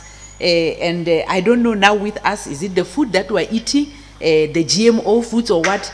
We are always that sick. We are a sick generation now. In most cases, in most of the time, you find that we are sick, unlike our grandparents. And then the introduction of the new normal is a challenge, but now I've realized that it's not that much of a challenge, because even bokukuko hai ho no ya likomi dende ba hakeditše di-cell phone mo because a go sana di-landline go gorang gore le bona they are in a way technological advance o tseba go araba cell phone koko ko gae. So another challenge is because of the technology there is cyber security problem. And then solutions. As Capricorn District Municipality, we are coming with, we are always having international investment conference where we will call on investors from across the globe to come and know what is it that we can offer as Capricorn District Municipality. And then out of that, we had our, the last international investment conference that we had was in 2019, just before COVID, the year before COVID. And then from there we had, we took the resolution to council, and our council said that we must concentrate on 4IR as it is a sort of a solution to most of the challenges. And then during the investment summit, there was this company, an NPO called SADICO, South African Digital Content, that was introduced to Capricorn District Municipality by Exaro Mine. And then as Capricorn District Municipality, we then signed an MOU with SADICO to train, can go to the next slide, to train 1,000 youth within the district. I won't talk about what 4IR is all about. They've already said that. Sometimes to talk after powerful people, in actual fact, what I was supposed to say was Skilakaliwi. But unfortunately, I have to represent Capricorn. It sent me here. So we have got SADICO as our partner. We have signed an MOU with them. There will be, we are still sourcing some funds for them to come and do training in 4IR. And what I like about this program here, YDX, Youth Development Exponential from SADICO, is that like what Hackathon is all about. They want solutions to challenges that are being experienced in communities. The issues of cell phone repairs, the issues of drone repairs, the issues of drone drivers, and you know them better than me. I'm BBT. The next one. And then, so yeah, I've already talked about the exponential program, YDX program. The next one, and the 1,000 youth that we are targeting as Capricorn District Municipality. We know that what digital technology skills are, and then we also know what the fourth industrial revolution is. Those are the challenges that we are trying to also, the solutions that we are trying to give as Capricorn District Municipality. We link whoever the youth are within our district that I want to be capacitated in 4IR. Let's go to the 1 year technology being, yeah, no, the next one. So the other thing is technology is bringing different solutions to communities. We have got drones and robots. I always engage my sons and say, what is a robot and or what is a drone? And then the youngest, who happens to be 22, would say, our mama, happy drone idoba a flying robot. In actual fact, drone is a flying robot. And now you know our robot really tell jabo lerke mang that gaba the robot things motivating the movie kenan very robot. So said no, it's the same. Your robot, your drone, it's a flying robot. So they've already mentioned that the drones are coming in different sizes, they come in different speed, they can cover different distances depending on the size. The farmers are using them to irrigate their plant. They are using them to check if there's any technical glitch within their farm. At home, we are using technology to switch on your TVs. You can close your curtains. You can switch on your lights using a cell phone, being in Cape Town and your house being in Polokwane. That's a technology. And then also, the next slide. Yeah, in conclusion, is technology a solution to a problem or is it a creator of problems? They are saying it is it's evolving. So if you don't want it to be a creator of problem, you have to upskill yourself. But a person like myself, can I still upskill myself to that level? We once had this debate at work where we're talking about 4IR, of course, during COVID, that, you know, you can have one person collecting garbage throughout town.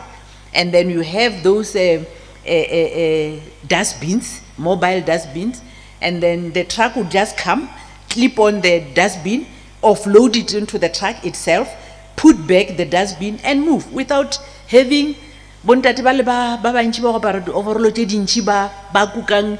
So if we have that kind of technology where masepala o di o hira motho o mowane wa go hira trucker, ba le ba bantši ba go rwala di-dustbin tšela, then ba tlo ya kae? I don't know. That's why I'm asking as to whether is it a solution to problem or is it a creator? With technology, in America, they are always already doing it. Agosana di petrol attendant. You just go there, put on a chip, and then you pour petrol to the amount that you want. Agona petrol attendant. So what's happening to the jobs? JBDD petrol attendant, where are they now? They are jobless. And some of them don't have money to can upskill themselves. Let's talk also about they talked about the Uber, the Bolt, lady 60 jadi checkers, lady Pick and Pay ASAP, where you can just order your groceries. That I'm concluding. There's also that with technology in America they're already doing that. You can go with your car in a supermarket and you pick up literally being in your car without going out of your car. You pick up everything that you want. If you want to go to the aisle of what do you call it, breads, condiments or whatever, you go in there, you pick whatever you want, and then at the end there towards the door there is that till where you just then those things you scan them and then you just pay using your card. Nobody's assisting you, nobody is telling you where they've put a bread. So what is going to happen to those people that were what do they call them, baba pakishang stock, what happens to do? So I'm leaving you with this question: is it an enabler or is it a creator of problems? Thank you, Chairperson.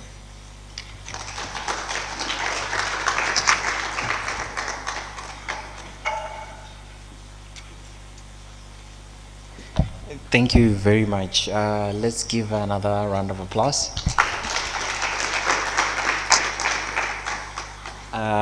For the next speaker, we're going to welcome virtually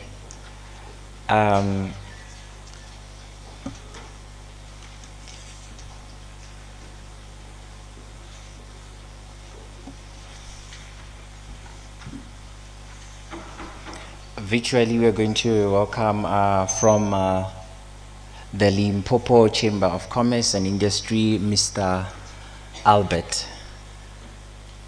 I hope you can be able to hear us. Chairperson, you will also alert me if you can see the presentation properly. I am now on page number 1, the front page. All right.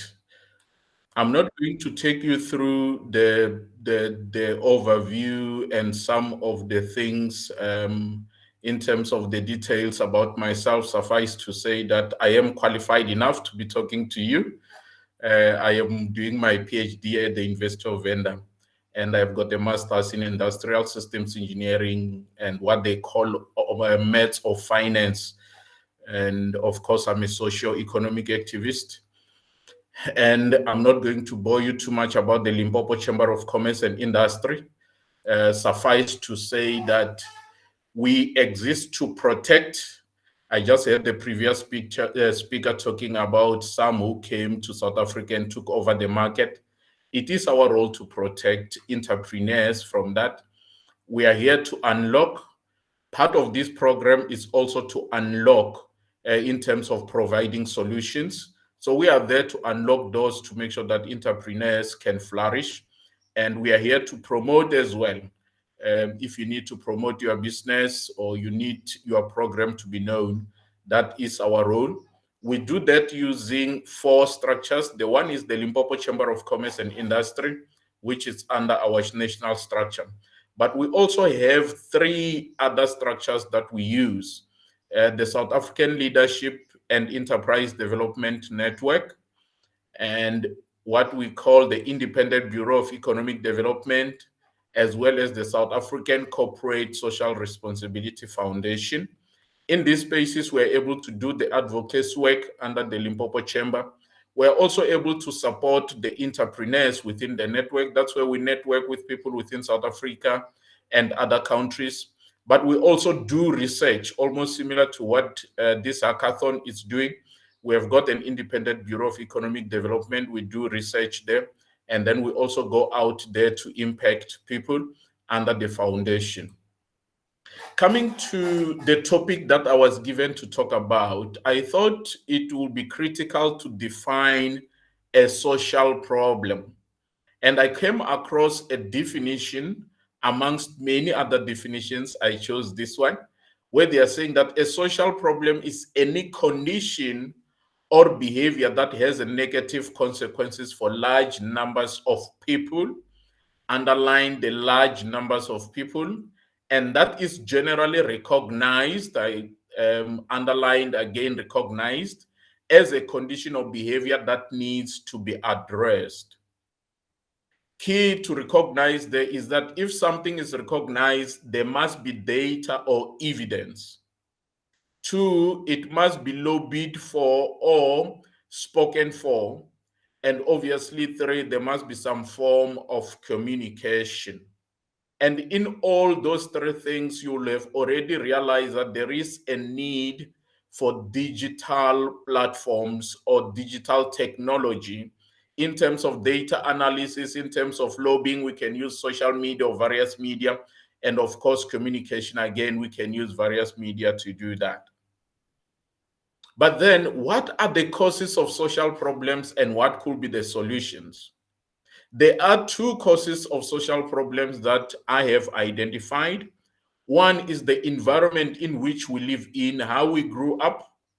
And of course, in that we find an element of conditioning, what they told you you can do or you cannot do, and an element of criminality. Those people have told themselves to go beyond the norms or those things that we're told to do or not to do. And for us to remedy that, we need education and enforcement. And that could be done by government, it can be done by social entrepreneurs, it can be done by entrepreneurs, it can be done by the community at large. The second cause of social problems is individual or collective lack. And that's where we say we're doing things for survival. If you do not have, you are likely to go out there looking for a job so that you have, or you're going to steal so that you have, or you're going to resort to go into drugs so that you forget your lack. And that we need to improve productivity to be able to solve such a problem. And that should be done by government and entrepreneurs. What kind of social problems has been identified in the world, in particular in 2021? When we're looking at the world as a whole, they've identified about 14 social problems that exist: child obesity, gay marriage and same-sex marriages, climate change, gender identity, gender inequality, healthcare availability, immigration stress, LGBTQ adoption, overpopulation, poverty and hopelessness, racial discrimination, civil rights, religious discrimination, vaccination, women empowerment. That's what they have seen in the world being the issues that people are grappling with. But what is happening in particular countries, for example, in South Africa, in America, and India, we also see that they've got different problems that they are dealing with. And then in South Africa, I highlighted what I thought stands out and is not there in the global stage, is not there in other countries. For example, the issues of foreign policy seems to top the agenda in South Africa. The issues of prostitutions, they seem to top the agenda in South Africa. The issues of xenophobic harassment and attacks. And of course, there are other issues that are there. Why am I highlighting these, colleagues? I want the innovative champions that we are working with here, all gonna come out of Hackathon, to understand that social problems will differ from region to region, from country to country. And as you go to South African areas, rural areas, you might find that their social problems are different. The key issue is to be able to have enough data to be able to classify that as a problem that is affecting a lot of people. How do we then measure the impact of social problems? Or how do we measure that? Looking at how life expectancy has been since the 1700s up until 2019 or so, we can see that life expectancy has been one of the ways to measure whether social problems are impacting on us negatively or positively. We can see that ever since 1925 or so in Africa in general, life expectancy moved from about 15 years to 65 or so. And when we look in other countries like Europe, America, we can see that ever since 1870 or so, the life expectancy moved from about 35 to about 80 or so. And why is that, colleagues? It is because of advancement of technology. You will notice that ever since around 1900, particularly in South Africa, we started to adopt technologies like assembly line, making it quicker for us to manufacture. The airplane around 1903, the medication and vaccine around 1928, polio vaccine in particular 1921, smallpox elimination around 1986 to 1979. So basically, you can see that technology has always been very instrumental in solving problems and ensuring the well-being in the society. And those are we calling the social problems that have been solved. All of these technological advancements positively influence the quality of life in terms of life expectancy, and at times by addressing specific social problems assisted hugely by government investment. Government would have invested on various technologies in terms of road infrastructure, the various buildings that were needed, and the telecommunications. In particular in South Africa, you will know that we have got Telkom. It's one of those institutions that have been there communicating. We've got the SABC. It's one of those institutions that have been communicating. Now, coming to the question that I was asked to look at, the issues of digital solutions for social problems. Colleagues, I've already indicated that technology has been responsible for all the years to solve social problems. And we have seen life expectancy growing. But unfortunately, as life expectancy grows, there are other challenges that we have. Having to have sufficient food for everyone, sufficient housing for everyone, having to deal with issues of competition, the lack or not lack, attacking each other because we are competing for those resources. And it is my view that digital must take over from the predecessor technologies in solving social problems. And we're looking at improving productivity. Some of the previous speakers have already spoken to that. We're looking at making sure that education or awareness can get to the people. We're looking at making sure that for those who commit crime, enforcement can take place swiftly. There are already examples in the spaces of mobile health, telemedicine, educational, public safety, and donor mobilization, productivity, social movement mobilization. And there are already apps that are helping in this space to help solve social problems. For example, the Care Message, World Reader, Summer Source, Twist Think, Thrive Market, Power School, SecuAuth. Therefore, as the hackathon, what could be our role? In my view, we need to devise solutions for quick identification of problems, particularly in rural areas. Because at times these problems are there, but we are unable to identify them. I think that an area where we can quickly come and be innovative, colleagues, is for us to look for ways to quickly identify problems. I've already indicated to you that A couple of apps are in the market, couple of solutions are in the market. What might be lacking in our case is to be able to identify problems in which we can apply those solutions. Solutions to ensure equal access in various forms.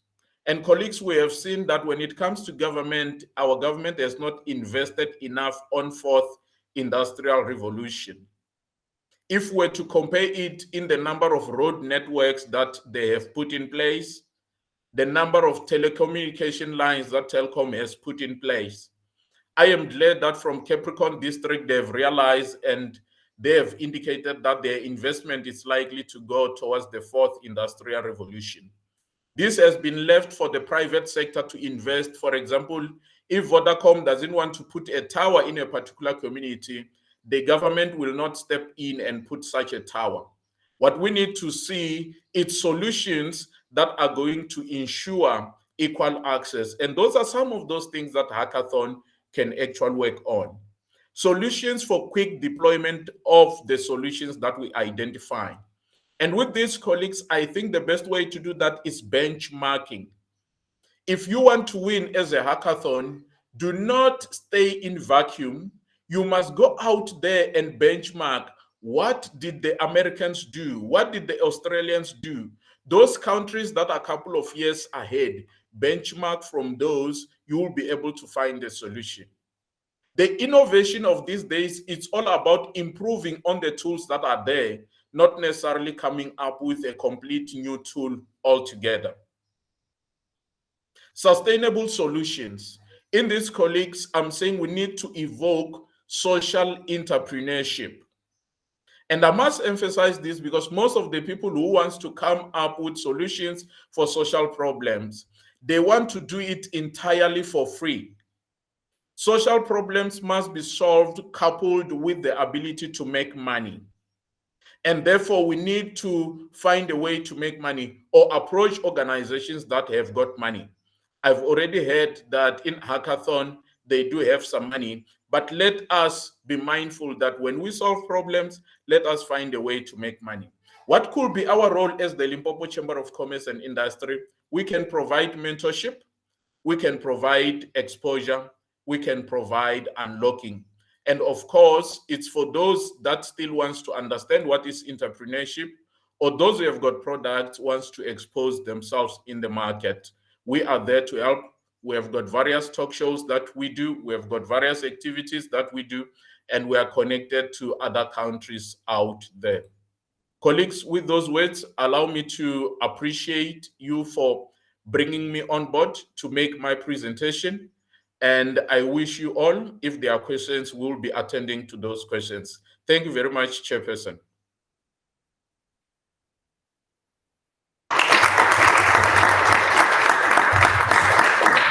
Thank you very much, Mr. Albert. Also, we'll be welcoming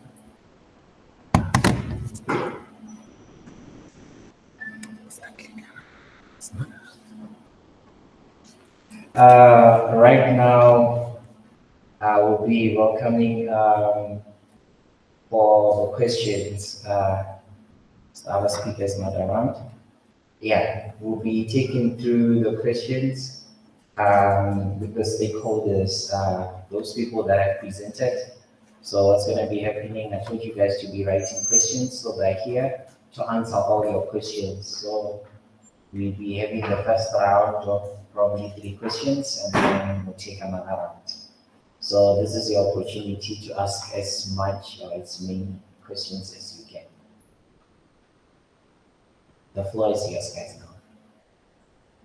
Yes, I know you, and I know you. Okay, cool. Yeah, you first. Good day, everyone. My name is Pasha Tama. I have a question to you. I'm sorry, I will call a lady from NYBA. And you mentioned some stuff here, and you didn't give us the link. You were way too fast when you were talking about the link. We didn't note it down.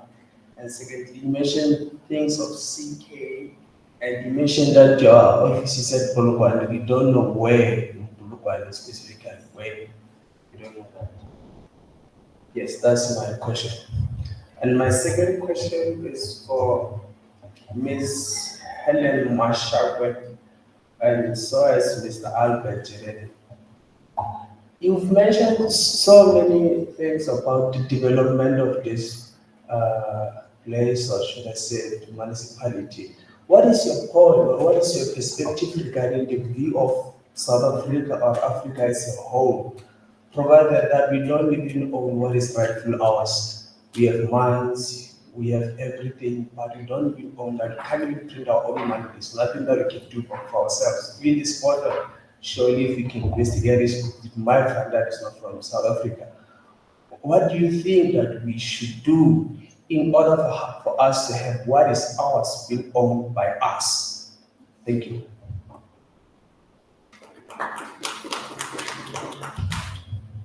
Okay, thank you very much, Program Director. My first three questions are from the NYTA. The first one is, do you guys require background check? If so, what kind of background check does the NYTA do? And how long does it take for the NYTA to do some background check? And the second one, I would like to know about the thresholds by which the businesses are measured. And also, I heard you talking about you have shifted from physical to online.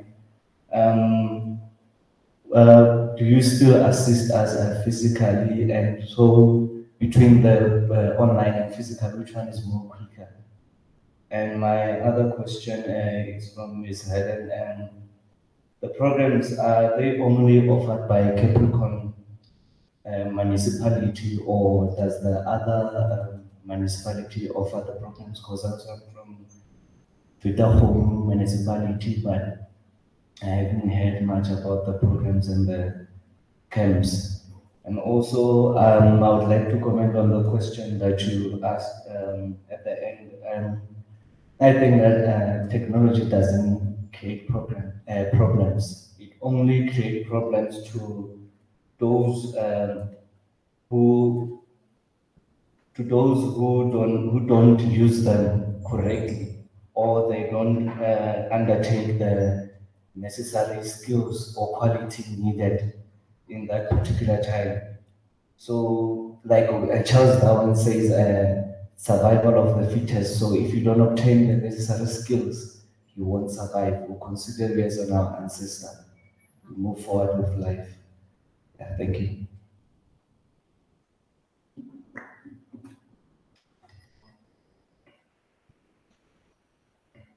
Thank you very much, Chairperson of the session. My first question goes to Africa beyond fourth industrial revolution.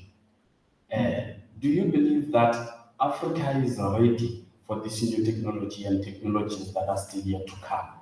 Because we are having nations like Zimbabwe, nations like Madagascar, who are still suffering up until this day. When you are saying that people must upskill, what do you think will happen to these people from these particular nations that I've mentioned? Because even their infrastructure does not cater for this kind of a technology. Then how do we expect these people to actually adapt and to upskill themselves? Talk about Tatu Elsiver from Eastern Cape, where I'm from, an old man who has been doing his farm using the old methods. When you are saying that he's going to be out of the market because he cannot upskill, what are the measures that you put in place to make sure that these farmers from extra rural areas are given an opportunity to upskill? Because you cannot expect them to upskill if they don't, they will be out of the market, yet you are doing nothing to help them upskill. That's my first question. My second question goes to NYDA.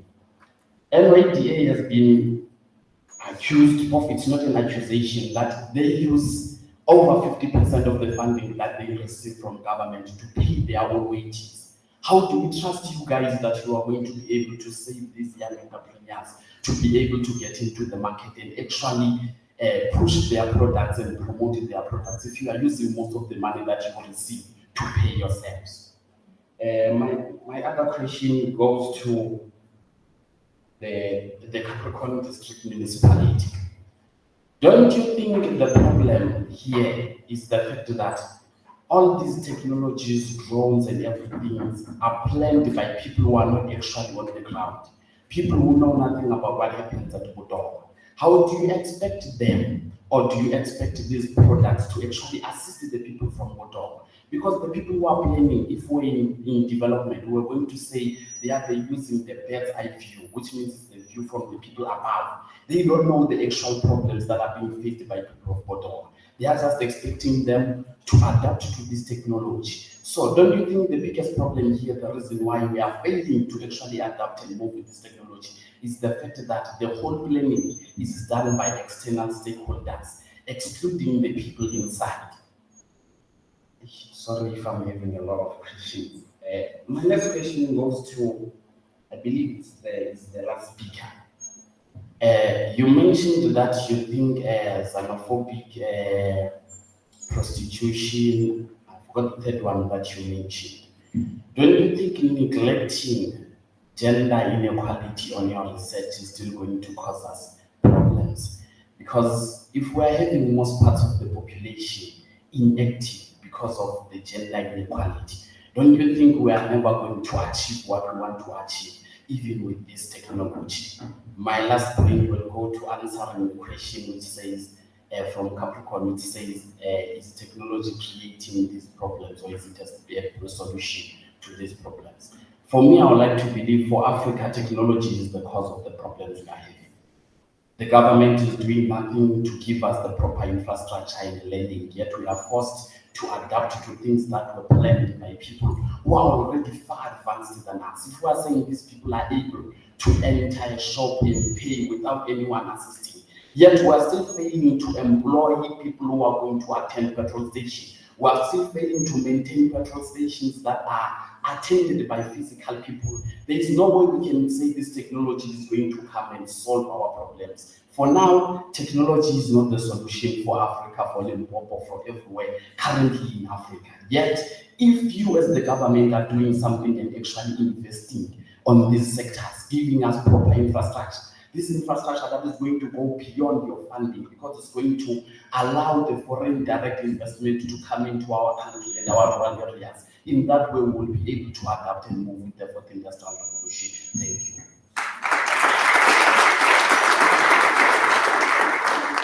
Thank you. We'll go in this order. NYDA will go first, and then we'll take it to Mama Ellen, and then we'll go to Mr. Albert, then we'll end it with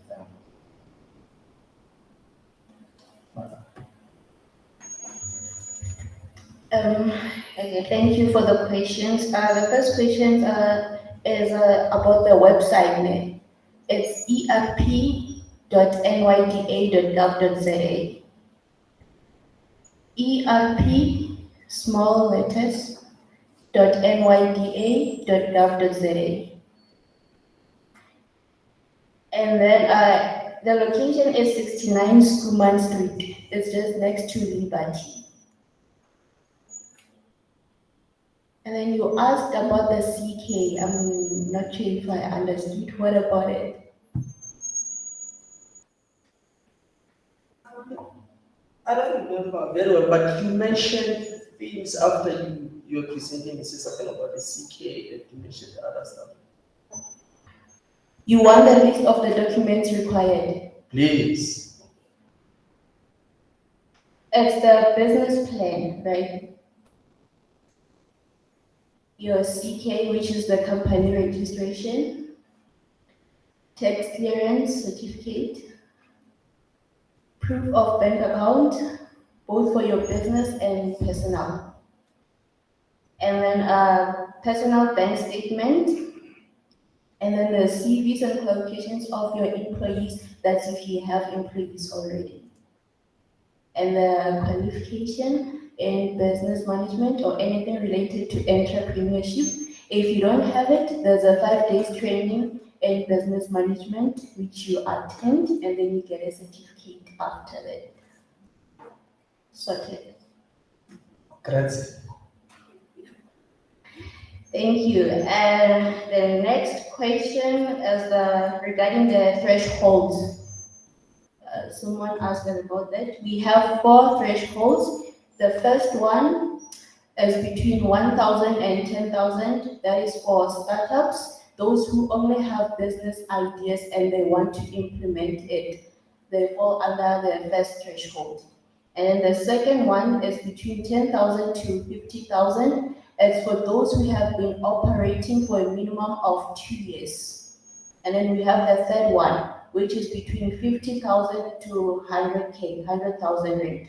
It's for those who have been operating for a minimum of 5 years and they have proof records to show that they have been in business for a minimum of 5 years. And then the last one, which is the fourth threshold, is between 100K to 200,000 rand, which is for those business who need expansion. And then for agriculture, there's a maximum of 250,000 rand. As it's sorted. Are you answered now? Okay, thank you. And the fourth question regarding the accusation, I'll take that as hearsays, but we can assure you that everyone who applied for our services, our financial and non-financial services, is being assisted in terms of that. Because everything is done online, you can even track your application, your status to see if where your application is. So you can even come to the office and ask and inquire about your application. So this thing of using 50% of the funds to pay wages is just rumors, I guess.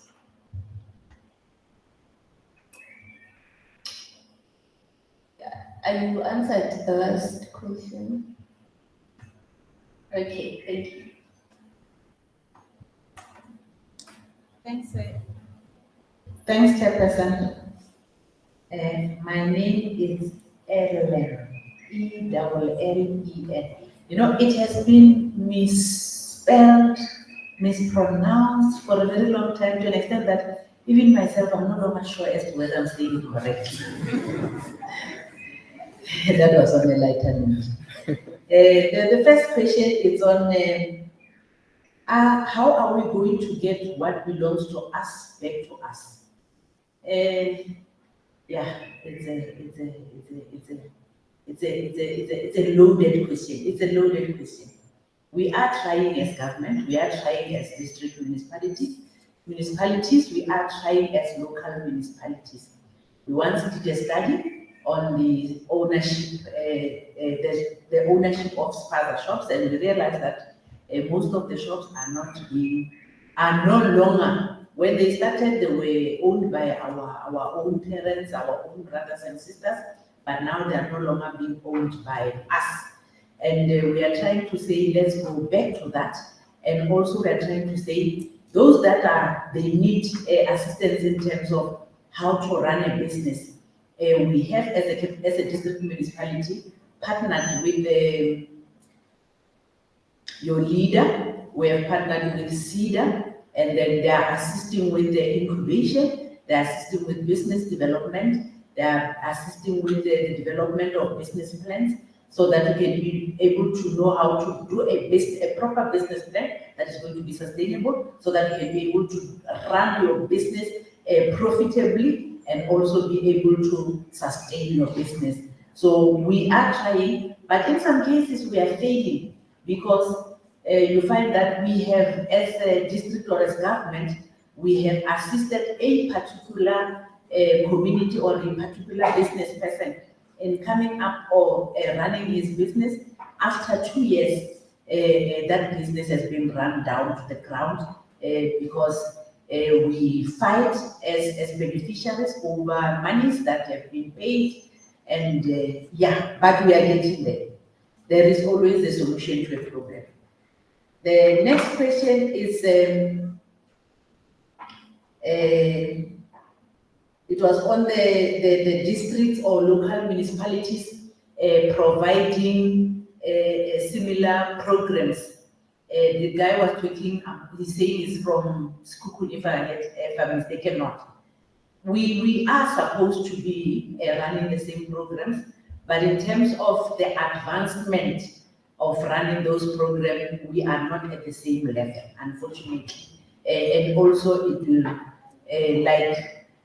fortunate for us as Capricorn District Municipality, we are hosting an aspiring metro, so we'll always be a step ahead of the others. Most of the things and most of of technology, things are happening with it where there is a metro or where there is a bigger town. So yes, but if you can go there, the information they have, some of the district municipality like Skukuni, they have got a Skukuni Development Agency that can assist those within its local municipalities.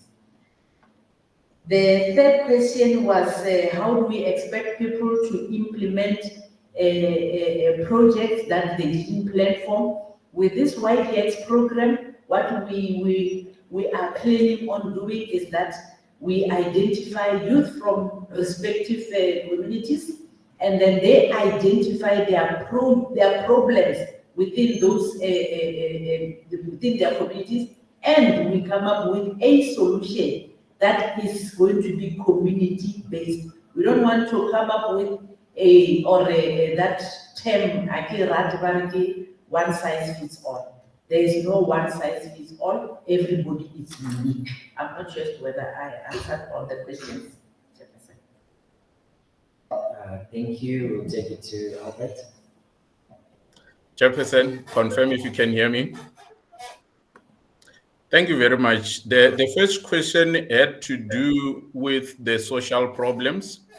I was under the assumption that the colleagues there can see my presentation slides, so therefore I was highlighting key issues. But basically, we have listed all those issues. It's just that on the presentation, I didn't want to read one by one in a way. But what we were emphasizing was to say it's up to us as the community to identify the social problems. If we wait for somebody else to identify, they will identify what they think is theirs. And in this innovation, I'm still challenging the hackathon. Let us go and spend time in the communities first to identify the problems so that we can identify the right solution.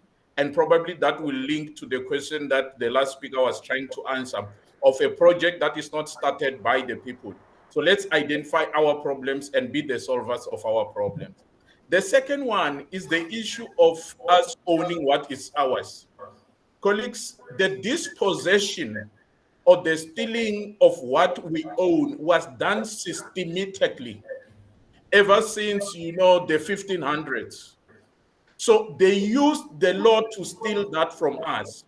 And the only way for us to get back what is ours is for us to use the law or the system against them.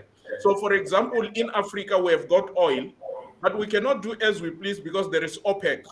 They decide how much the oil must be sold for. We've got various mineral resources. There is stock exchange. They decide how much we can sell those things. If we decide to be political about it, there are these rating agencies. They're just going to downgrade us to junk status, and our country is going to be worth nothing. If you want to persist further, no, they're going to come after you with sanctions. Now, we have spent a lot of time after democracy politicking instead of organizing ourselves to fight against this organization or to influence these organizations. Just to give an example, in the University of Limpopo, I don't know how many political organizations you have. You are discussing politics, but we should be having economic organizations in there. We should be having various branches discussing agriculture, discussing mining, discussing stock exchange, discussing various trades that we can do. And as the chamber, we're already doing that. We're starting with the university branches. And if there are people who are hungry to do that, I've indicated that we've got various branches. We've got the networking, we've got the foundation, we've got the bureau. In that space, we need students who are going to start the debate on those spaces instead of us being too much political. But one of the challenges as well, which I'm going to challenge the last speaker from the district municipality, our government has failed to work with the business chambers to be able to curb some of the challenges. If you talk about the spaza shops, if they don't work with organized business like ourselves, there's no way they're going to root that one off. Those people are very much organized and they can even defend themselves in court. They actually took our provincial government to court in 2014 and they won against our provincial government. And that is the biggest challenge that we have. So they've got an MOU with one institution that they mentioned. You know, they mentioned another MOU with another institution. Do they have an MOU with any association in the business space that is going to help them resolve some of these challenges? So in the nutshell, it's up to us as the students in the university to make sure that we speak for the right cause, we do for the right cause the right way, and let us join the movements that are fighting the economic freedom from the economic point of view, not from the political point of view. Thank you very much, Chairperson. Thank you so much, Albert. Right now, I will be welcoming for the questions. The other speaker is not around. Yeah, we'll be taking through the questions with the stakeholders, those people that have presented.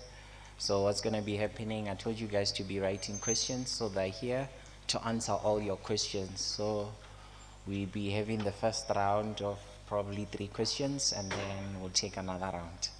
So this is your opportunity to ask as much or as many questions as you can. The floor is yours, guys, now. Yes, I note you, and I note you. Okay, cool. Yeah, you first. Good day, everyone. My name is Pasha Tawan. I have a question to. I'm sorry, I will call her a lady from NYDA. Ma'am, you mentioned some stuff here and you didn't give us the link. You were way too fast when you're talking about the link. We didn't note it down. And secondly, you mentioned things of CK, and you mentioned that your office is at Polokwane. We don't know where in Polokwane specifically, where. We don't know that. Yes, that's my question. And my second question is for Ms. Helen Mashakwe and so as Mr. Albert Jeleni. You've mentioned so many things about the development of this place, or should I say the municipality. What is your point, or what is your perspective regarding the view of South Africa or Africa as a whole, provided that we don't even own what is rightful ours? We have mines, we have everything, but we don't even own that. We can't even print our own money. There's nothing that we can do but for ourselves. Even this portal, surely if we can investigate it, it might find that it's not from South Africa. What do you think that we should do in order for us to have what is ours being owned by us? Thank you.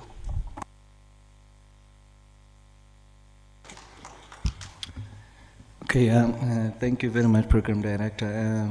My first 3 questions are from the NYDA. The first one is, do you guys require background check? If so, what kind of background check does the NYDA do? And how long does it take for the NYDA to do some background check? And the second one, I would like to know about the thresholds by which the businesses are measured. And also I heard you talking about you have shifted from physical to online. Do you still assist us physically? And so between the online and physical, which one is more quicker? And my other question is from Ms. Helen. The programs, are they only offered by Capricorn municipality, or does the other municipality offer the programs? Because I'm from Fitahomu municipality, but I haven't heard much about the programs and the camps. And also, I would like to comment on the question that you asked at the end. I think that technology doesn't create problems. It only creates problems to those who don't use them correctly, or they don't undertake the necessary skills or quality needed in that particular time. So, like Charles Darwin says, survival of the fittest. So if you don't obtain the necessary skills, you won't survive. We'll consider you as our ancestor. We move forward with life. Yeah, thank you.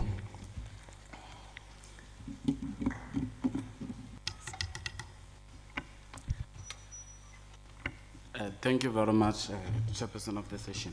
My first question goes to Africa beyond fourth industrial revolution. Do you believe that Africa is ready for this new technology and technologies that are still yet to come? Because we are having nations like Zimbabwe, nations like Madagascar, who are still suffering up until this day. When you are saying that people must upskill, what do you think will happen to these people from these particular nations that I've mentioned? Because even their infrastructure does not cater for this kind of a technology. Then how do we expect these people to actually adapt and to upskill themselves? Talk about Tatu Esibe from Eastern Cape, where I'm from, an old man who has been doing his farm using the old methods. When you are saying that he's going to be out of the market because he cannot upskill, what are the measures that you've put in place to make sure that these farmers from actual rural areas are given an opportunity to upskill? Because you cannot expect them to upskill if they don't, they will be out of the market, yet you are doing nothing to help them upskill. That's my first question. My second question goes to NYDA. NYDA has been accused of, it's not an accusation, that they use over 50% of the funding that they receive from government to pay their own wages. How do we trust you guys that you are going to be able to save these young entrepreneurs to be able to get into the market and actually push their products and promote their products if you are using most of the money that you receive to pay yourselves? My other question goes to the Capricorn District Municipality. Don't you think the problem here is the fact that all these technologies, drones and everything are planned by people who are not actually on the ground? People who know nothing about what happens at Bodogwa. How do you expect them, or do you expect these products to actually assist the people from Bodogwa? Because the people who are planning, if we're in development, we're going to say they're using the bird's eye view, which means it's the view from the people above. They don't know the actual problems that are being faced by people of Bodogwa. They are just expecting them to adapt to this technology. So don't you think the biggest problem here, the reason why we are failing to actually adapt and move with this technology, is the fact that the whole planning is done by external stakeholders, excluding the people inside? Sorry if I'm having a lot of questions. My next question goes to, I believe it's the last speaker. You mentioned that you think xenophobic, prostitution, I forgot the third one that you mentioned. Don't you think neglecting gender inequality on your research is still going to cause us problems? Because if we're having most parts of the population inactive because of the gender inequality, don't you think we are never going to achieve what we want to achieve, even with this technology? My last point will go to answering the question which says, from Capricorn, which says, is technology creating these problems, or is it a solution to these problems? For me, I would like to believe for Africa, technology is the cause of the problems we are having. The government is doing nothing to give us the proper infrastructure and learning, yet we are forced to adapt to things that were planned by people who are already far advanced than us. If we are saying these people are able to enter a shop and pay without anyone assisting, yet we are still failing to employ people who are going to attend petrol stations. We are still failing to maintain petrol stations that are attended by physical people. There is no way we can say this technology is going to come and solve our problems. For now, technology is not the solution for Africa, for Limpopo, for everywhere currently in Africa. Yet, if you as the government are doing something and actually investing on these sectors, giving us proper infrastructure, this infrastructure that is going to go beyond your funding, because it's going to allow the foreign direct investment to come into our country and our rural areas. In that way, we will be able to adapt and move with the fourth industrial revolution. Thank you.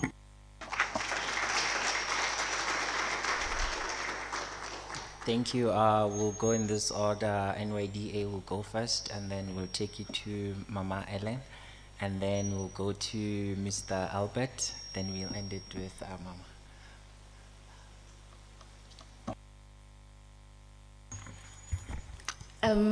Okay, thank you for the questions. The first question is about the website. Ne? It's erp.nyda.gov.za.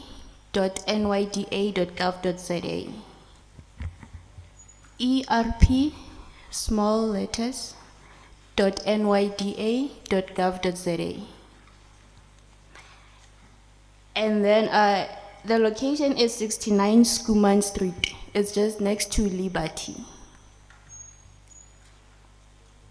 And then you asked about the CK. I'm not sure if I understood. What about it?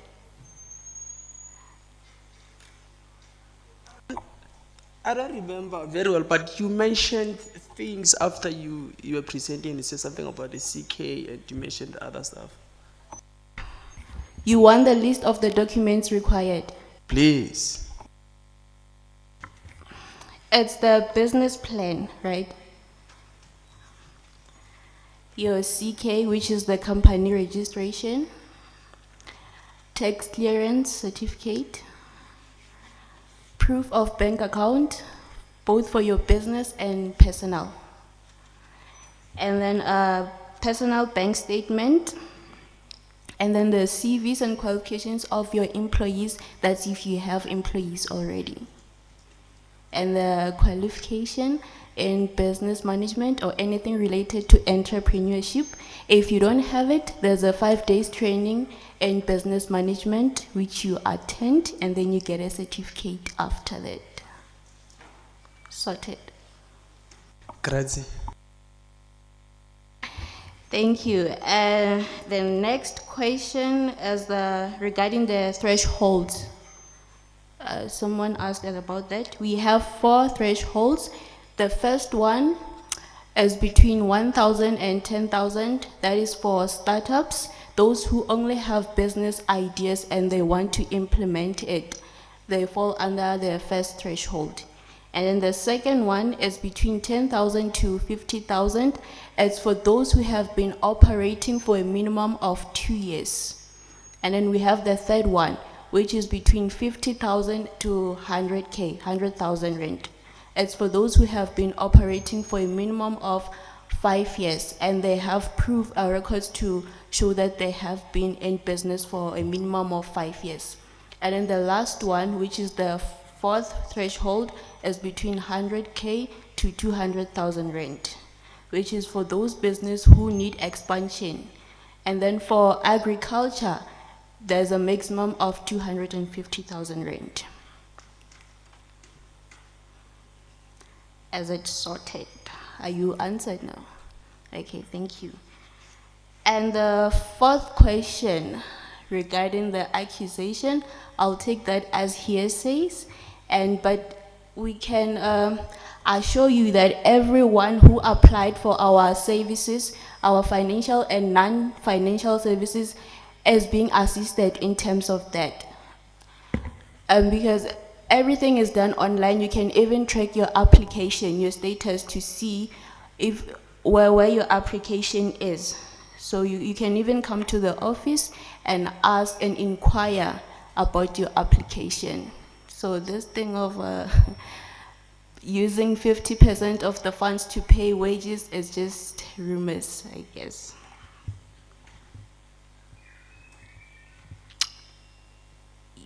Are you answered the last question? Okay, thank you.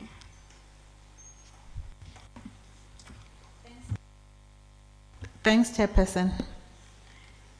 My name is Ellen, E-L-L-E-N. You know, it has been misspelled, mispronounced for a very long time, to an extent that even myself, I'm no longer sure as to whether I'm saying it correctly. That was on a lighter note. The first question is on how are we going to get what belongs to us back to us? Yeah, it's a loaded question. It's a loaded question. We are trying as government, we are trying as district municipality, municipalities, we are trying as local municipalities. We once did a study on the ownership, the ownership of spaza shops, and we realized that most of the shops are no longer, when they started, they were owned by our own parents, our own brothers and sisters, but now they are no longer being owned by us. And we are trying to say, let's go back to that. And also we are trying to say, those that they need assistance in terms of how to run a business. We have, as a district municipality, partnered with your leader. We have partnered with CEDA, and then they are assisting with the incubation, they are assisting with business development, they are assisting with the development of business plans, so that you can be able to know how to do a proper business plan that is going to be sustainable, so that you can be able to run your business profitably and also be able to sustain your business.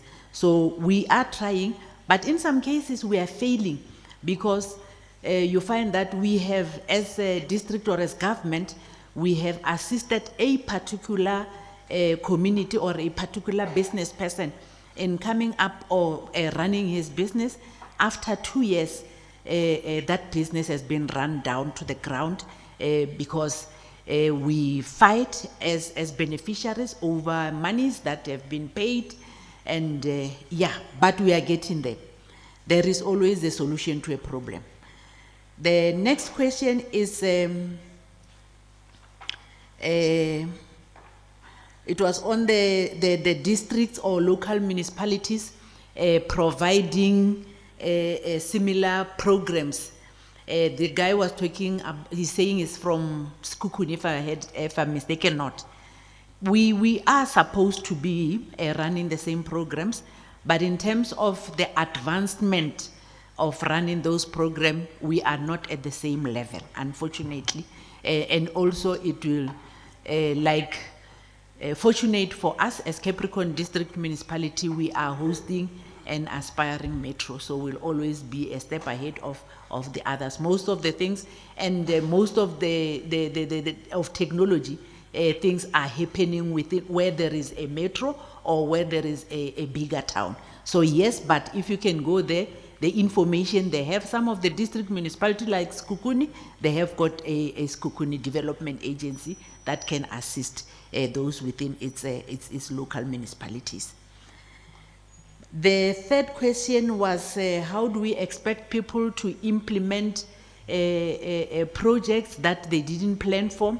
With this YDX program, what we are planning on doing is that we identify youth from respective communities, and then they identify their problems within those within their communities, and we come up with a solution that is going to be community based. We don't want to come up with that term one size fits all.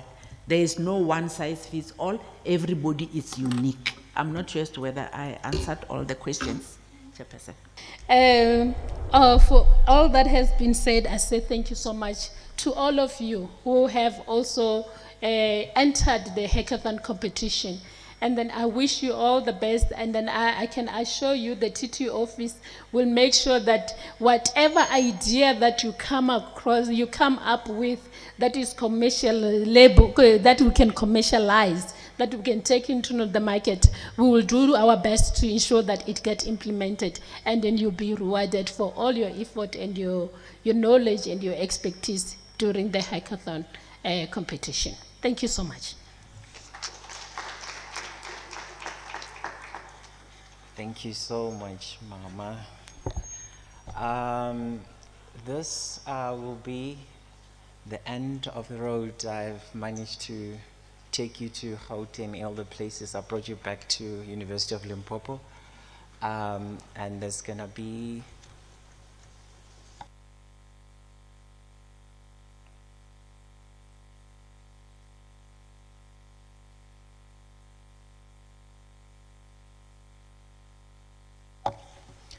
yeah, and just want to say thank you for everyone who managed to come here, all the students and all the guests. and for making this journey for me very simple. Yeah, this will be the end of the road for the first annual event for Hackathon. Give yourself a big round of applause for making that happen.